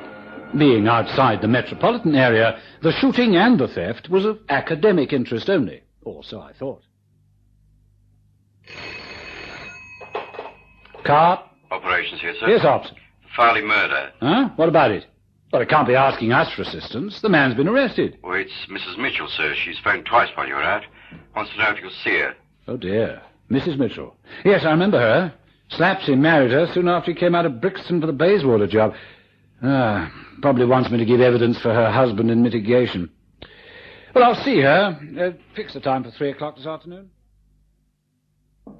Yes? Go for it, please. Thanks very much. Oh, come and sit down, Mrs. Mitchell. Good of you to see me, sir. No, not a bit. I haven't forgotten your many little kindnesses when I was a sergeant at Vine Street and you managed the Regent Cafe. Oh.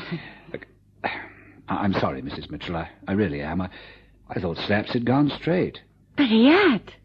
Slaps Now, let's had. be honest with each other, Mrs. Mitchell. I'm not going by the newspapers. I read a clear and comprehensive account of the investigation and the arrest of your husband in the Police Review. He's guilty as all get out. He's been framed, I tell you. Framed? No, Mrs. Mitchell. I'm afraid you'll have to face up to the fact that the evidence against Slapsy's too strong. What have they got against Slapsy? His fingerprints on that cigarette lighter. You know Slapsy. All right, he's been a crook all his life. But would somebody with Slapsy's experience leave his fingerprints lying around? Oh, well, frankly, that surprised me when I read about it. There was a blow-up facsimile of the print in our weekly review. Oh, it's Slapsy's all right. I suppose everyone makes a mistake. A silly mistake once in their lives. I'm sorry for you, Mrs. Mitchell. Don't be. Be sorry for my husband. He's no murderer. He never carried a gun in his life. It's a frame-up, I tell you. No one will believe him. Look, from what I can understand, Slapsy denied being anywhere near Farley at the time Sir Edward was shot. And then, when he was confronted with an eyewitness, he admitted that he was in the district. Oh, what's the use, Rose Mitchell? An innocent man was shot dead, and are you asking me to condone murder? He's not a murderer. He's been nabbed 4 times. Did he ever resist? Has Slapsy ever been violent? Have you been to see him? Yeah, I went to see him. I can't get nothing out of him. Just says that he's been a fool, he didn't carry a gun, and he didn't kill no one. Half an hour, Mrs. Mitchell.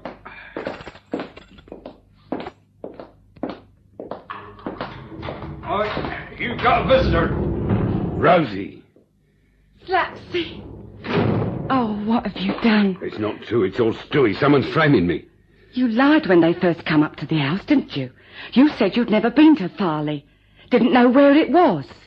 Now you say you did go there, but you didn't shoot no one. That was the night you said you were going to play poker with the boys. And I was wondering if you were seeing some woman. Oh, Slapsy. Slapsy, what have you done? Nothing, I tell you. Nothing. Listen, Rosie, when I married you, I promised to go straight. Well, I have, haven't I? Have you, Slapsy? Oh, you fool. You fool. Why did you have to do it? All right, we were short of money, but it wasn't... Oh, listen, kid, listen proper. I love you and I'm not lying to you. As true as there's heaven above, I didn't shoot this guy. I didn't know nothing about it. All right, I did a break-in job. But I wore gloves. They must be crazy to think that me, Slapsy Mitchell, could do such a stupid thing as to leave his fingerprints behind. This gun. They found a gun. Gun? They say it's yours. You think I'll be mug enough to carry a gun? Don't you know that means the difference between 3 and 15 years if you're caught? But they're saying you murdered I him. murdered no one. Do you hear me, Rosie? No one. I'll swear to that to me dying day. It looks as though that might be quite soon, doesn't it, Rose? Don't talk like that. What does the lawyer say? Harris, he thinks I'm guilty. He asked me to confess, say I fired blindly. I didn't mean to hurt no one. It ain't true. This stuff you took out of the safe. I took nothing. They think I'm all sorted it away. Carr! Carr? He's big stuff now. Chief Inspector Carr. Nabbed me for the 3rd job when he was a sergeant. Now go to him, Rosie. I read about him. He's one of the big 5 in the murder squad. He'll know I wouldn't do such a stupid thing like this as to leave behind fingerprints. Let alone bump off someone and leave a gun behind. So that's why I'm here, Mr. Carr. Slapsy thinks if you talk to him, he'll be able to convince you that he's innocent.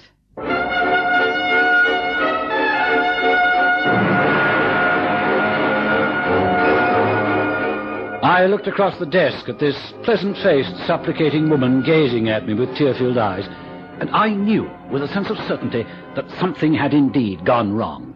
That a man like Mitchell would not commit the crimes for which he was being held in custody, awaiting trial. Mrs. Mitchell, the shooting of Sir Edward Farley and the subsequent arrest of your husband is a matter for the Gloucestershire police. Any interference on my part would be resented, and rightly so. Mr. Carr, would you let an innocent man... Slapsy's not innocent. He admits to breaking and entering. I tell you what I'll do. I'll put a call through to the superintendent of the Gloucester CID. It's nice to hear your voice, Carr. It's been a long time since the Croxton affair. I've always been grateful to you for your help. Not a bit, Super. I'm ringing about the Farley murder. Oh, yes, Slapsy Mitchell. Open and shut case, thank goodness. He must have come under your eye at one time or another, surely. Yes, I got him time for a cap job. I've been reading about it in the review. Do you mind if I travel down, talk to Mitchell? I don't want to put anybody's nose out of joint, but I'm keenly interested. What makes an experienced old lag like Mitchell do a thing like that? Well, we've got a beautiful fingerprint on the cigarette lighter. But we're keeping it dark until the trial. All right, Mitchell. On your feet.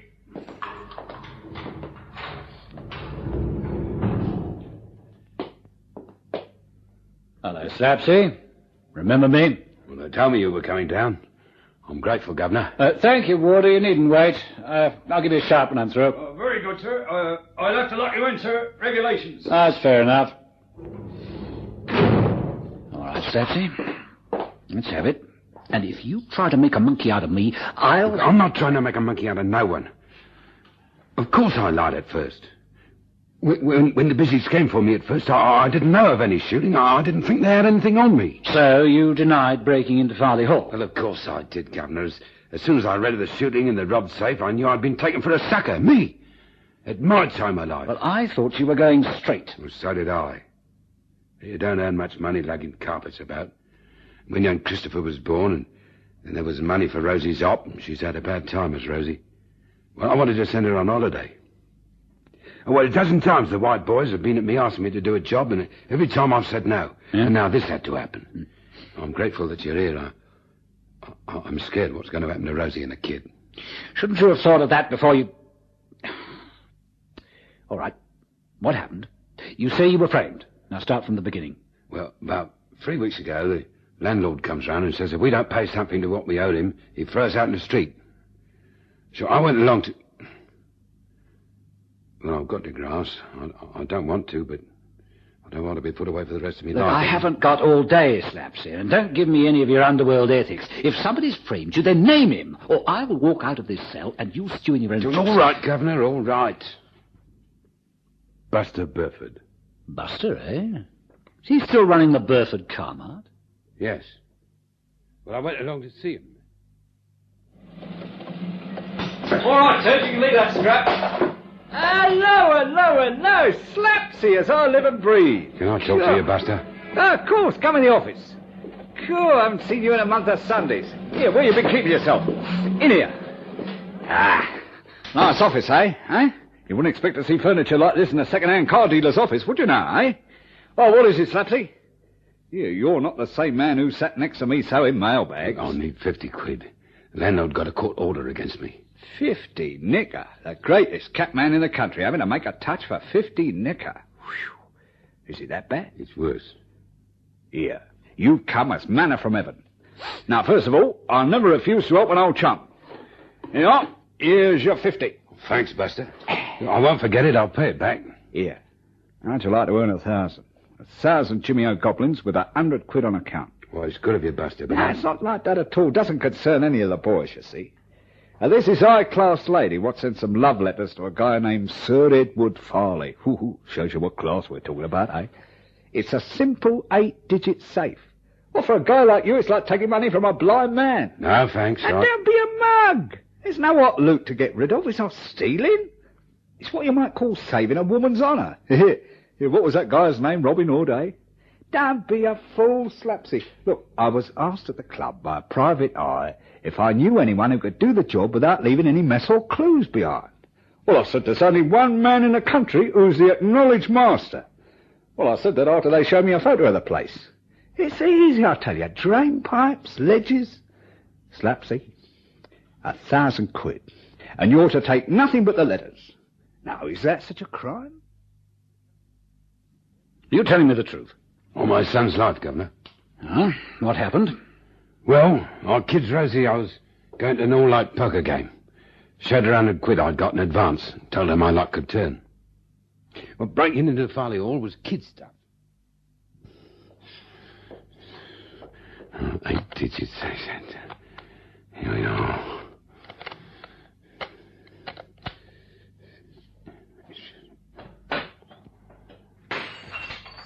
Who's there? Oh, no. No!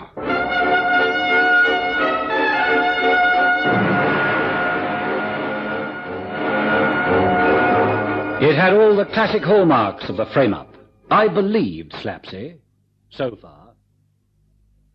So, you heard some crash of glass, and then what? Well, I was out of that place and down the drain pipe within 3 seconds flat. Did you take the letters? No, I didn't see no letters. The safe was filled with all sorts of books and what looked like documents. I just scarpered. Then what did you do? Well, Buster loaned me a little two-seater. I jumped into that and drove back to his yard, dumped the car and went home. And 24 hours later, they came for me. Now, I don't understand it.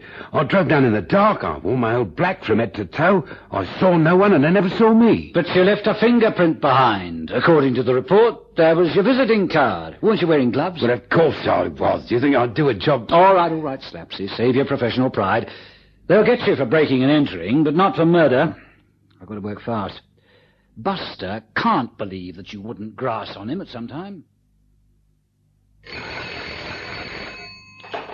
Car? Operations here, sir. Yes, Ops. Sir Edward Farley, aged 68, next of kin his sister, Mrs. Margaret Chadwick, wife of Leonard Chadwick, managing director, North British Investment Corporation. Estate worth about $500,000. 1/4 to his sister, 1/4 to nephews and nieces, 1/4 to the Lifeboat Institute, and the rest to be divided amongst his servants. Thanks, Ops, but what about Burford? I'm still waiting to set eyes on him. Oh, nothing's come through. What? No, but when? What is it, Ops? I can't hear you. Sorry, sir. Bad news. Charles Burford was found dead this morning. He'd been shot through the heart. Oh, no. Get me transport, quick. Where's the body? He was found dead in his office, sir. All right. Now, listen, Ops. Yes, sir. I want every man jack on the job. I don't know how big this is, but I want a search warrant. I want our best men to go through Burford's home and his office. I want to know everything about his business. I want a link established between the Farley shooting and the murder of Burford, and I want it fast. All right, sir. Look, you get on with that while I have a word with the Gloucester Manor. Can't you see, Super? Instead of implicating Mitchell, this shooting of Burford seems to confirm his story. Confirms that Mitchell is part of a conspiracy. Confirms that he's prepared to see a second murder done so that Burford couldn't give the lie to all this nonsense about a frame-up. Look, tell me about Sir Edward. Come on, Super. Did he have any enemies? Oh, forgive me, Carr. Can't you see the husband and wife worked this out between them? Yeah, but who killed Burford? Mitchell's wife? Oh. Look, I understand that the butler informed your patch of Farley's murder. That's right. He's a fine man, Marsden. Known him for years. His wife, Bessie, acts as cook general. They were all away for a long weekend. What, everyone? Gardeners, other employees? That's right. Sir Edward has a town flat, and according to his sister, he was staying in London that night. It's all so obvious, Carr. Mitchell gets word that the house is going to be empty, cases the joint plans his robbery, is interrupted by Sir Edward, and so Mitchell commits murder to escape. Have you got a list of the things that were taken? Well, I've got it here, yes. All right. Here we are now. Clean sweep. £500 in banknotes, £8,000 worth of bonds. They even took some ledgers that were of no value to anyone. Look, do you mind if I case the joint? Not a bit. I'll send you over with Sergeant Hunter.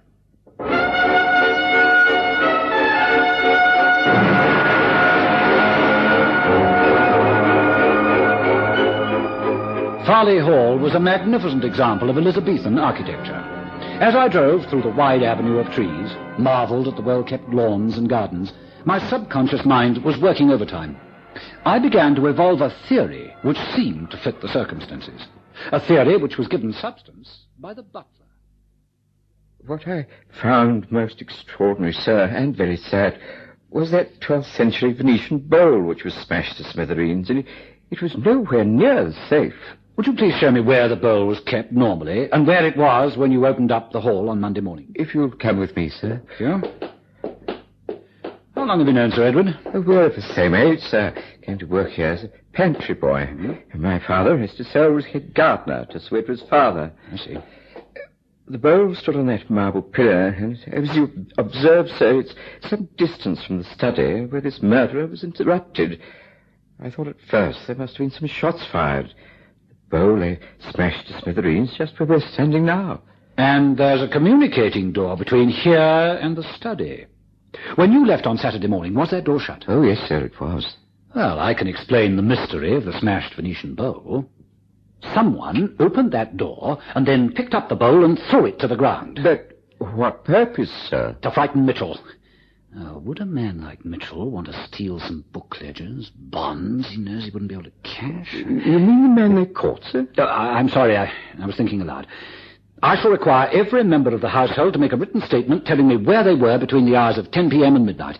Somebody, the person who crashed that bowl, knows his way around this house. Surely, sir, you don't Routine, think my any of it- friend, but a very necessary routine. Are you asking me to reopen the file on the Farley homicide? Yes, sir, I am. Now, let's not quarrel about this. You wouldn't want to be faced with an acquittal, would you? It wouldn't look good to the Director of Public Prosecutions. Acquittal? Nonsense. Look, a clever defense lawyer will make mincemeat of the evidence you've got against the prisoner. You can't even prove that he was here at the time of the murder. What about his fingerprints? Isn't that enough? No, sir, it isn't. You know as well as I that fingerprints can remain for months if untouched. You're forgetting Burford's murder. I might as well tell you that I'm prepared to testify for the defense that it is my considered judgment that Mitchell is a victim of a frame-up and not part of a conspiracy. Now, what's happened to those ledgers? Assuming he robbed the safe, why can't the ledgers... Ledgers. Where did you say Sir Edward's city offices were? Was it usual for Sir Edward to keep ledgers at his country home? No, not at all. He specifically asked me to send the ledgers with one of our messengers to his car. Sir Edward said that he needed them for a... Well, that was a strange word he used. What word? Confrontation, he called it. Confrontation, eh? Mm. Did you know where the ledgers were being taken? Oh, yes. I heard him tell Smith, his driver, that they were to be taken to his town flat. Now, as his personal secretary, Mrs. Harrison, have you no inkling at all? There must have been something in those ledgers. I've no idea, except I felt Sir Edward was very absent-minded and worried-looking over the last week or so. Huh? Perhaps you'd like to question Mr. Searle. He's in charge of the investments department, or Mr. Chadwick. They were in deep consultation these last few weeks. Good of you to see me, Mr. Chadwick. Not a bit. You said on the telephone that you were from Scotland Yard. Yes, that's right, sir. The investigation is still continuing. Yes, but according to what I heard on the radio and see in the newspapers, they've arrested some thug. How does Scotland Yard come into this? We've taken over the inquiries. We feel that there's a very close link between the death of your brother-in-law and the murder of someone known to the Yard named Burford. Oh, impossible. I saw pictures of Burford's business on television. Now, how could my brother-in-law be in any way connected with this thug, Burford? Well, that's what we're trying to find out. As I say, we think the two murders are linked. Really, Inspector, my brother-in-law led a most exemplary life. And from what they're writing in the newspapers, this man Burford has something to do with the underworld. That's true enough. But we have established that the man accused of shooting Sir Edward was imprisoned at the same time as Burford, and they were seen together a few days before your brother-in-law's death. Oh, yes, I see. Well, now I understand. Was this fellow Burford a receiver of stolen property? No, sir, we don't think so. Cars, possibly, but we've been watching him for some time. Oh, but does it really matter? I mean, Burford is dead. Mitchell shoots poor Edward. We're not convinced of that. That's why the case has been reopened. But it says in the newspapers that they found Mitchell's fingerprints on the cigarette lighter. Not sufficient evidence, Mr. Chadwick. I wonder if you'd be kind enough to come with me to Scotland Yard. Whatever for? I'm going to take a statement from you. From me? Yes, sir. Besides which, it'll be easier to search this house while you're making your statement. But is this some sort of joke? No, sir. I'm not accusing you of murder. Yet. But I think you're withholding information, and I warn you that anything you say will be taken down and maybe used in evidence. Incredible. Unbelievable. Look at this, Super. The latest X-Branch report, Chadwick was seen frequently at all the top gambling clubs, including the Phoenix, run by Burford. Now, our fraud squad boys have been through the ledgers. He's robbed Farley investments of nearly $500,000. Of course, finding the ledgers in his house put paid to his chances of an acquittal. What a terrible thing to do. Yes, indeed, it was terrible. But an old shrewdy like Burford must have known his life was in danger. If a man like Chadwick is prepared to murder his brother-in-law, surely he'd think nothing of committing another murder to silence the only man who could betray him. I suppose you're right. Oh, it all fits like a jigsaw puzzle. Sir Edward discovers the swindle. Chadwick suggests that they discuss it at Farley Hall, as everyone was away on holiday. Yes. Now, in the meantime, Chadwick arranges for the unfortunate Mitchell to go seeking non-existent love letters. Well, Carl, when do you think Chadwick actually shot Sir Edward? Oh, we know. The post-mortem reveals that Sir Edward was shot at about 8 o'clock. The killer stays with the corpse, waiting for Mitchell to break into the house. As soon as Mitchell opens the safe, crash goes the Venetian bowl, away runs Mitchell, and away goes Chadwick, having framed the unfortunate cat burglar. Luckily, you supplied me with a vital clue to Chadwick's guilt. Oh? What was that? Well, Super, you see...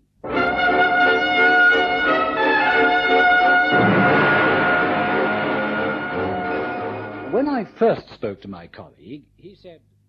Well, we've got a beautiful fingerprint on a cigarette lighter. We're keeping it dark until the trial. And yet, when I was questioning Chadwick, he said... But it says in the newspapers that they found Mitchell's fingerprints on the cigarette lighter. Not true. All that was mentioned were fingerprints, nothing about a lighter. The murderous Chadwick borrowed Sir Edward's lighter, gave it to Burford, who managed to obtain Mitchell's fingerprint. Later, Mitchell remembered how Burford boasted of the lighter, asked Mitchell to feel its weight. What happened to Mitchell? Well, they decided not to proceed with a breaking and entering charge, which pleased Rosie, Mitchell, of course, and me.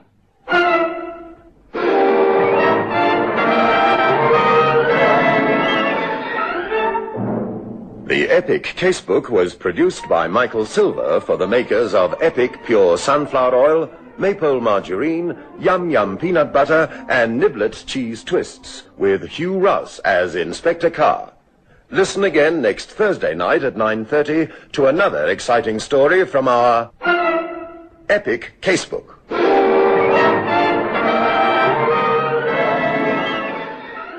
Springbok Radio presents...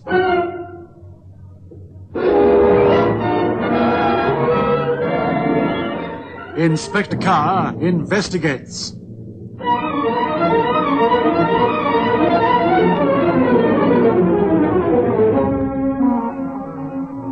I told you of a diabolically cunning attempt by the extremist wing, the outlawed Irish Republican Army, to blow up Buckingham Palace, in which a fine young man named Paul Chester was shot dead as he was taking part in London's annual Lord Mayor's procession. That investigation has little bearing on tonight's story, except for the fact that had there not been what was then referred to as the Irish problem, the special branch may not have come into being until many years later. It was formed as long ago as 1884, especially to counter the Irish Republican Army, or to give it its political label, the Sinn Féin's activities in London. In those days, political terrorism in Britain was unknown, except for the Fenians, and so this specially created organization was known as the Special Irish Branch. However, as the world political scene began to change, so it became necessary to drop the Irish, while the Special Branch's sphere was extended to include the protection of all VIPs and politicians and to concern itself with matters of national security. In fact, the Special Branch these days could be regarded as the secret intelligence department of the force. Why all this?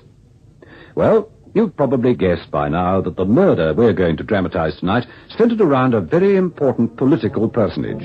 His name was Senator Barry Wiltshire. I've called my story Stung into Action. It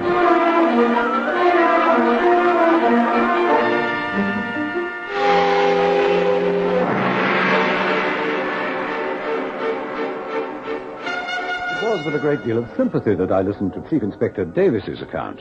After all, Davis was the senior officer detailed to safeguard the American senator on his visit to London. Imagine how I feel, Carr. I've had a strip torn off me by MI5, MI6, the Home Secretary, and even Sir William seems to think I fell down my job. But how was I to anticipate a thing like that? Oh, it's bad luck. There's no question but that it was murder. Not now there isn't. Now they've had an autopsy. They haven't even been able to trace the poison. He thought he'd been stung by a wasp who warned him about going to the races. But don't you think you ought to take me up on my offer of a coffee? Coffee? At the moment I feel like swallowing cyanide. Oh, come on, Davis. It's not as bad as that. What was he doing in London anyway? I've seen no publicity. Security, Carr, security. Oh, fine sort of security it turned out to be. The senator, as you know, was chairman of the Foreign Affairs Committee recently set up by Washington. He'd come over here to discuss the very tricky question of Britain's refusal to recognize the new Venezuelan government.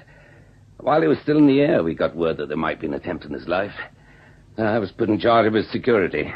I was shaken rigid when he said he couldn't return to Washington without taking the opportunity of seeing a British derby.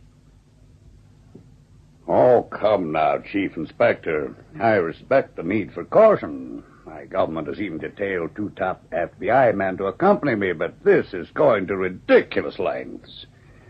Personally, I discount such rumors. Nobody outside a very limited circle knows of my being here in London.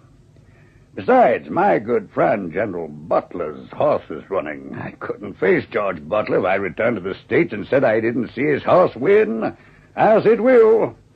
They tell me you can get odds of 10-1 on Manfred. If I were you, Davies, I would sport a few dollars, or should I say pounds. He'll win all right.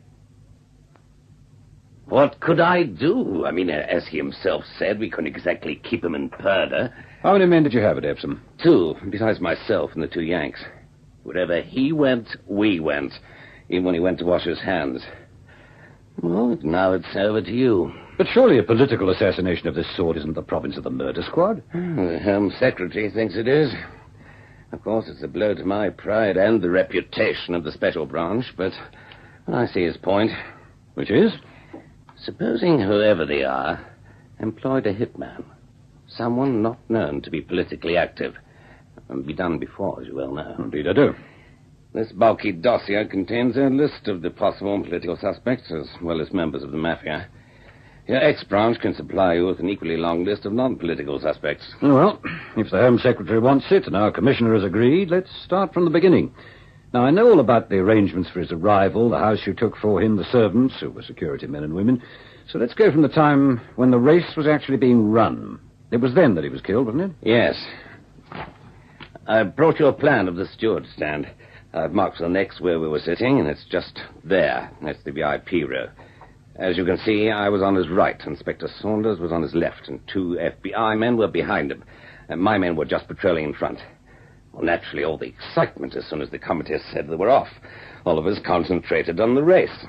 And when the horses came galloping around Tottenham Corner, the excitement was so intense we all stood up. They're still very much filled with Sarah Jane slightly ahead of Lost Horizon. It's Yellow Magic. Here comes Dainty Mosul, Hyacinth, Gillian Soldier, Justinian, and Nancy Boy. The American Manfred, the winner of the Belmont Stakes, is on the scene. He shot right up in front to challenge Sarah Jane. And now comes Lost Horizon. And there's only 5 fellows to go. Sterling Lightly is on the scene. But the favorite Sarah Jane is still ahead of Manfred. Here comes Dainty Mosul. Dainty Mosul has come right through with a devastating run. And there's only 4 fellows to go. And Dainty Mosul is the next pair of Sarah Jane. Manfred, Lost Horizon. Sarah Jane is on the pressure. Manfred seems to be dead, so here comes Hyacinth. Hyacinth and Dainty Mosul. They won't get through now. They won't get these 2. Hyacinth and Dainty Mosul. Let me go. Manfred comes on the scene again. Come on, Manfred. Come on, Manfred. They go to the finishing post. For my money, I think Hyacinth has just hit Dainty Mosul for the coveted Epsom Derby. Oh, shucks. Oh, bad luck, Senator. How about that? I've been bitten by a bee or a wasp or something. He slapped the back of his neck. Just then the chairman of the club came up to remind us that tea would be served, and as the 2 of them spoke, the senator collapsed at his feet. All the rest you know. And no one noticed a thing? Not a wretched thing. You know, I recently investigated a murder of a diplomat, and actually he was a top policeman in Peru. He was killed with a dart. No, nothing like that. I saw him put his hand on his neck. There was absolutely nothing there. It was only when he got him on the slab that we saw what looked like a minute spot of blood. I take it that I've got a list of everyone who was in the VIP stand? Well, as far as we know. Yes, I see the point. With all eyes concentrating on the race, anyone could have sidled up. However, when the senator slapped the back of his neck, that was the moment of attack, was it not? Well, that goes without saying. Why do you ask? Well, he couldn't have been killed by remote control. He had to physically jab the man's neck with a needle or some such. Yes, I know, Carr. But then everyone was milling around, even the high and mighty stewards. You say that as he slapped his neck, the chairman of the racing club came up? Yes. So he wasn't very far away, And what about the 2 FBI men? Well, like everyone else, they were milling around, congratulating themselves. Apparently, they ignored the advice of the senator and backed Hyacinth. You can't really blame them. Dozens of spectators were running down the steps from the special stand. All it needed was someone to stretch out his arm, jab, and no one would have noticed a thing. Fair enough. How secure are your security men? I'd stake my life on them. When did you make arrangements for the senator's trip to Epsom? Today, about an hour before the race. told you when we took over this house, and we keep it specially for top VIPs like Wiltshire. Surrounded by a high wall in the heart of Holland Park. Oh, well, we just finished lunch, and I went into his room.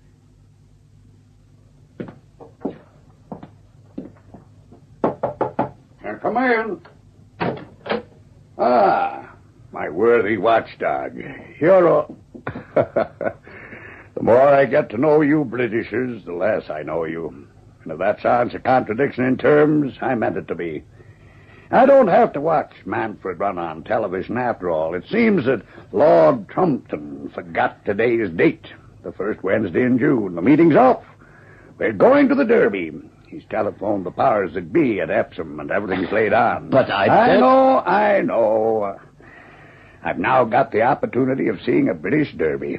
Your Home Secretary has arranged for a car. She'll be here at any moment. He wants you to telephone. Apparently, the chairman was quite put out. Privileged seats had been taken up weeks ago. But I must say that Major Merrick took it all in his stride eventually. You say his name's Merrick? You know, Carl, I was looking up the records. There hasn't been a murder at an Epsom derby, or should I say death, rather, since that silly suffragette woman tried to disrupt the race and got trampled underfoot. Terrible business. Well, I understand you say that you could vouch for everyone who was in the VIP stand. Yes, I could.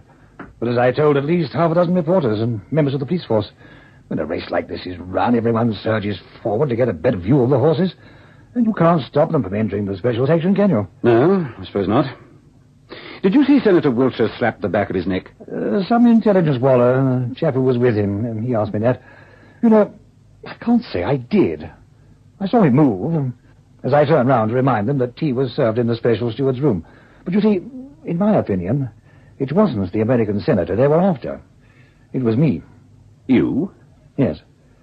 I am right in saying that the medical boys don't really know what killed Mr. Wiltshire. Forgive me, Major, but they do. A virulent poison was injected into the body. Within seconds, he was dead, hemorrhage of the brain. Yes, I know that. But they don't know the weapon used. That poor chap wasn't meant to be poisoned. I was. Major Nigel Merrick stood up to his full height as though he were being inspected by a senior officer, and continued by saying, You know, chap, being chairman of a racing club and a member of the executive committee of the jockey club has its dangers, you know. Why do you say that? Oh, come, Inspector. Surely you read the papers. You must have read that Morris Sinclair has had his training license taken away from him, that Willie Howard and Ben Archer have been suspended for 12 months. That's a very severe sentence for two leading jockeys. And I was responsible. I uncovered the doping. Damn it all, the man was training for me at the time. One of the horses doped was my Billy, Winsome Lass. But, Major Merrick, if these three characters were warned off, they wouldn't be in the stand, would they? No, they wouldn't. But Stephen Tucker would, and he's the evil genius behind most of the big gambling coups in the last year or two. Are you saying that Mr. Tucker murdered Wiltshire in mistake for you? Yes, I am. If you don't mind my talking military jargon, let's take an appreciation of the situation, as they say in the service. Supposing he has the poison in his hand. Point of a needle, tip of a razor blade, I don't know. Everybody started to rush down the steps to watch the unselling of Hyacinth. So did Tucker. I saw him at the foot of the steps. Now, he makes a quick movement to stab me in the back of the neck. Just then, I turn to invite the American senator to tea. And instead of stabbing me, poor Wiltshire gets it in the neck. In more senses than one. Unconscious pun, that, wasn't it? Well, Davies, what do you think of Major Merrick's theory? Well, could be, I suppose. I mean, anything could have happened in the excitement. You know, he's got a point there. Those characters who doped his horse, they must have had the assistance of someone with the knowledge of drugs. Drugs? They're for poisons. Sorry, Davis, I can't buy it. Just visualize it in your mind. How can a would-be killer mistake the senator for Merrick? But that's just it. He didn't. He rushes forward and somebody pushes his arm, and so the killer strikes at the senator instead of at the chairman of the club. Well, what do you think of that? I don't think anything of it. For the poison to take effect, the needle, or whatever it was, had to be plunged, not scraped. No, I can't buy it. What are you going to buy? That we won't find the culprit among Venezuelan dissidents. Then where are you going to start looking? I've got out a list of suspects. From the file I gave you or from X branch? Neither.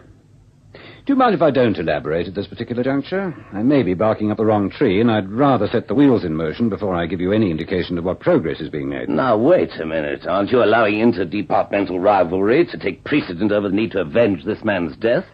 We're in on this too, you know. Of course you are. At this moment in time, I've nothing to tell you. Now, please believe me. If I see a glimmer of light at the end of what is still a very dark tunnel, then I'll say, okay, let's pool our knowledge. At this moment, there's nothing to pool, except a theory that I'd better try and justify it all. All right. If that's the way you want it, I suppose I'll be hearing from you. You will, at the earliest possible moment, I promise you. Well, you know where to reach me. Of course.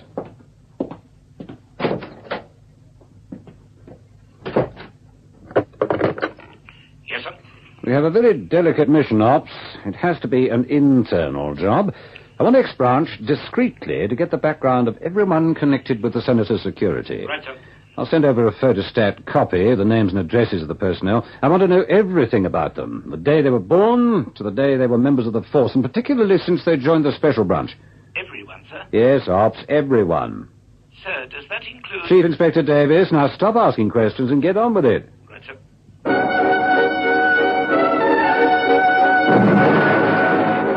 The decision to probe into the private lives of fellow policemen was not an easy one to make. Yet everything I had gleaned so far pointed to a murder that had to be plotted and executed with the cooperation of someone connected with internal security. In the meantime, I had a word with Sir Bernard Halesbury, Chief Pathologist at the Home Office. Don't you recollect the Potter murder? You'll remember this Edwin Potter was watching a fight at the National Sporting Club. When it was all over, he was found slumped forward with a needle stuck in his back. Oh, of course you do. You were in charge of the investigation, weren't you, Carr? Yes, Sir Bernard, I was. But in that case, the murder weapon had to penetrate the man's jacket, shirt, and underwear. Oh, yes, I'm not saying there's a great similarity, except to make the point that Potter was killed during all the excitement of the champion being knocked out. The unfortunate senator must have received his comeuppance just when they were galloping past the winning post. But, Sir Bernard, having read the report of the autopsy, there was very little physical effort needed to poison the American senator. That's true. The puncture mark was so minute we could hardly see it with the naked eye. At first glance, it seemed no more than a freckle. Well, Chief Inspector Davis and the chairman of the club feel that it may have been a case of mistaken identity, that the assailants may have meant to kill Major Merrick. Yes, I know. The Major has been on to the Home Secretary.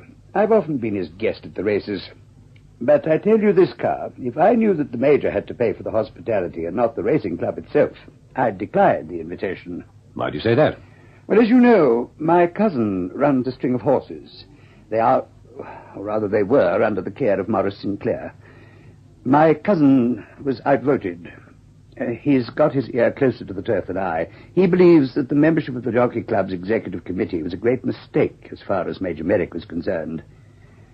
Personally, I don't think he'll survive the next election. Do you know what branch of the service Major Merrick belonged to? Yes, I do. He was one of those army boffins. Oh, wait a minute. Good heavens. Well, what do you thought of, Sir Bernard? Well, when he retired, he'd been in the chemical warfare unit for 5 years. Did you get that, Ops? Yep.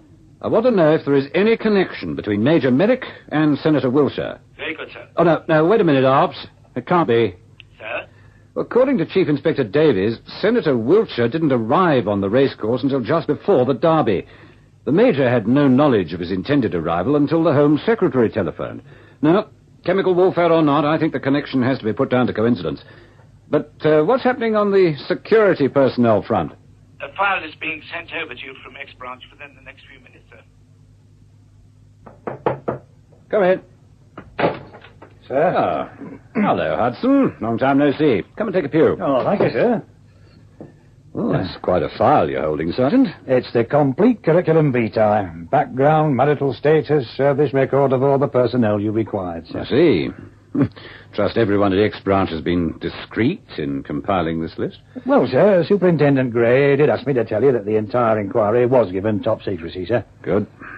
I hate having to do this, but to apply a virulent poison to the tip of a fine needle or whatever takes a great deal of careful preparation.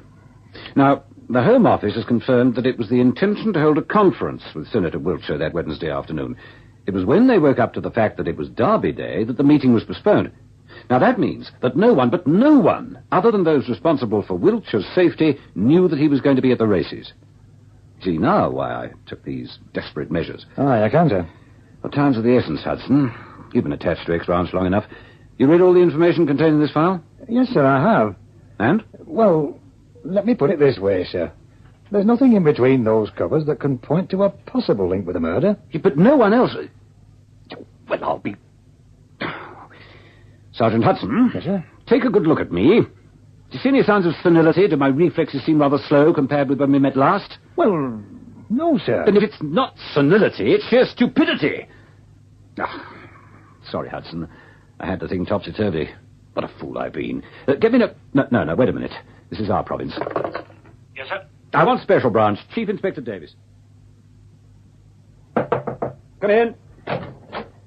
We've got him under surveillance. Good. Am I forgiven? I'd have done the same myself, given the circumstances. I spoke to Washington this morning. I must say they were shaken rigid. Oh, come sit down. Oh, it seems incredible. Well, let's not count our chickens yet. We know that one of them, Geoffrey Holmes, is in the clear, because he went with my Sergeant Nelson to fetch the car that was to take them to the races. Our man says that Holmes never left his side, but literally, not even to get a drink of water. So it has to be... Excuse me. Yes? Richard Wallace. Washington on the line, sir. Oh, thank you. Hello, Mr. Wallace. Carr, I just don't know what to say to you guys. Special Branch has told you. We just need confirmation as to the information we've got this end. Austin was seconded from the CIA to your organization, that right? Yeah, 3 months ago. As you know, it was decided to reduce the strength of the Central Intelligence Agency by 15%. We of the FBI have been under strength for the last 2 years.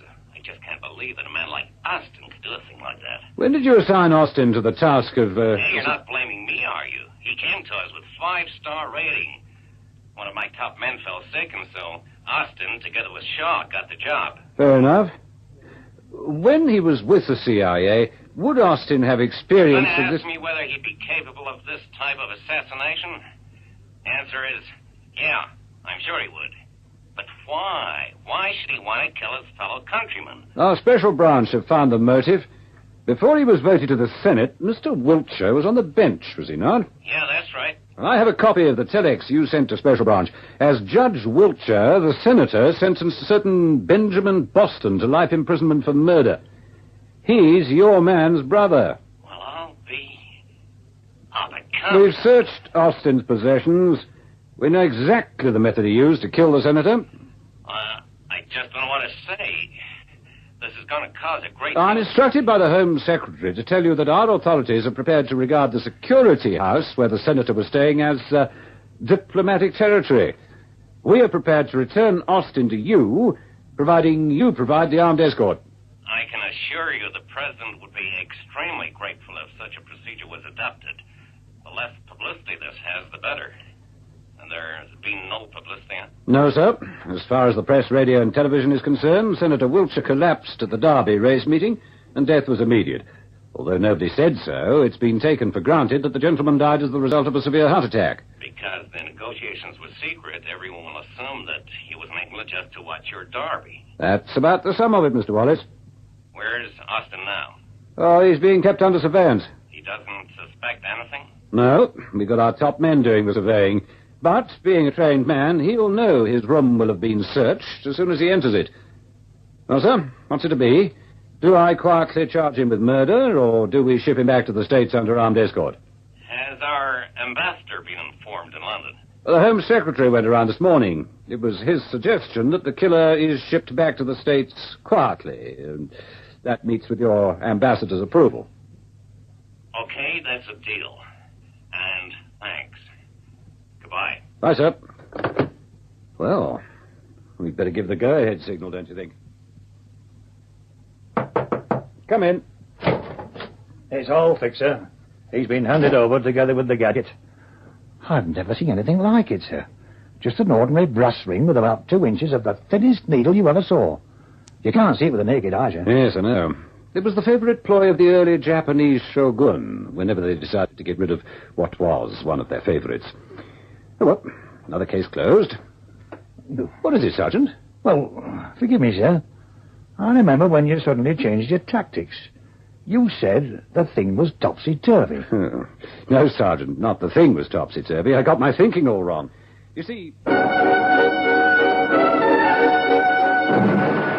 I was sure that it had to be someone in the know, someone who knew that at the last moment the senator had decided to go to the Derby, and that could only be the special branch and the 2 escorts from the States.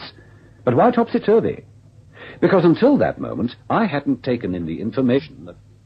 My men were patrolling in front of the stand. The 2 FBI men were behind him.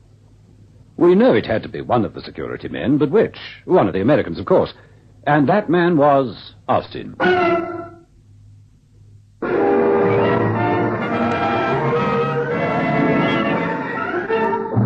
Inspector Carr Investigates, with Hugh Rouse in the title role, is written and produced by Michael Silver.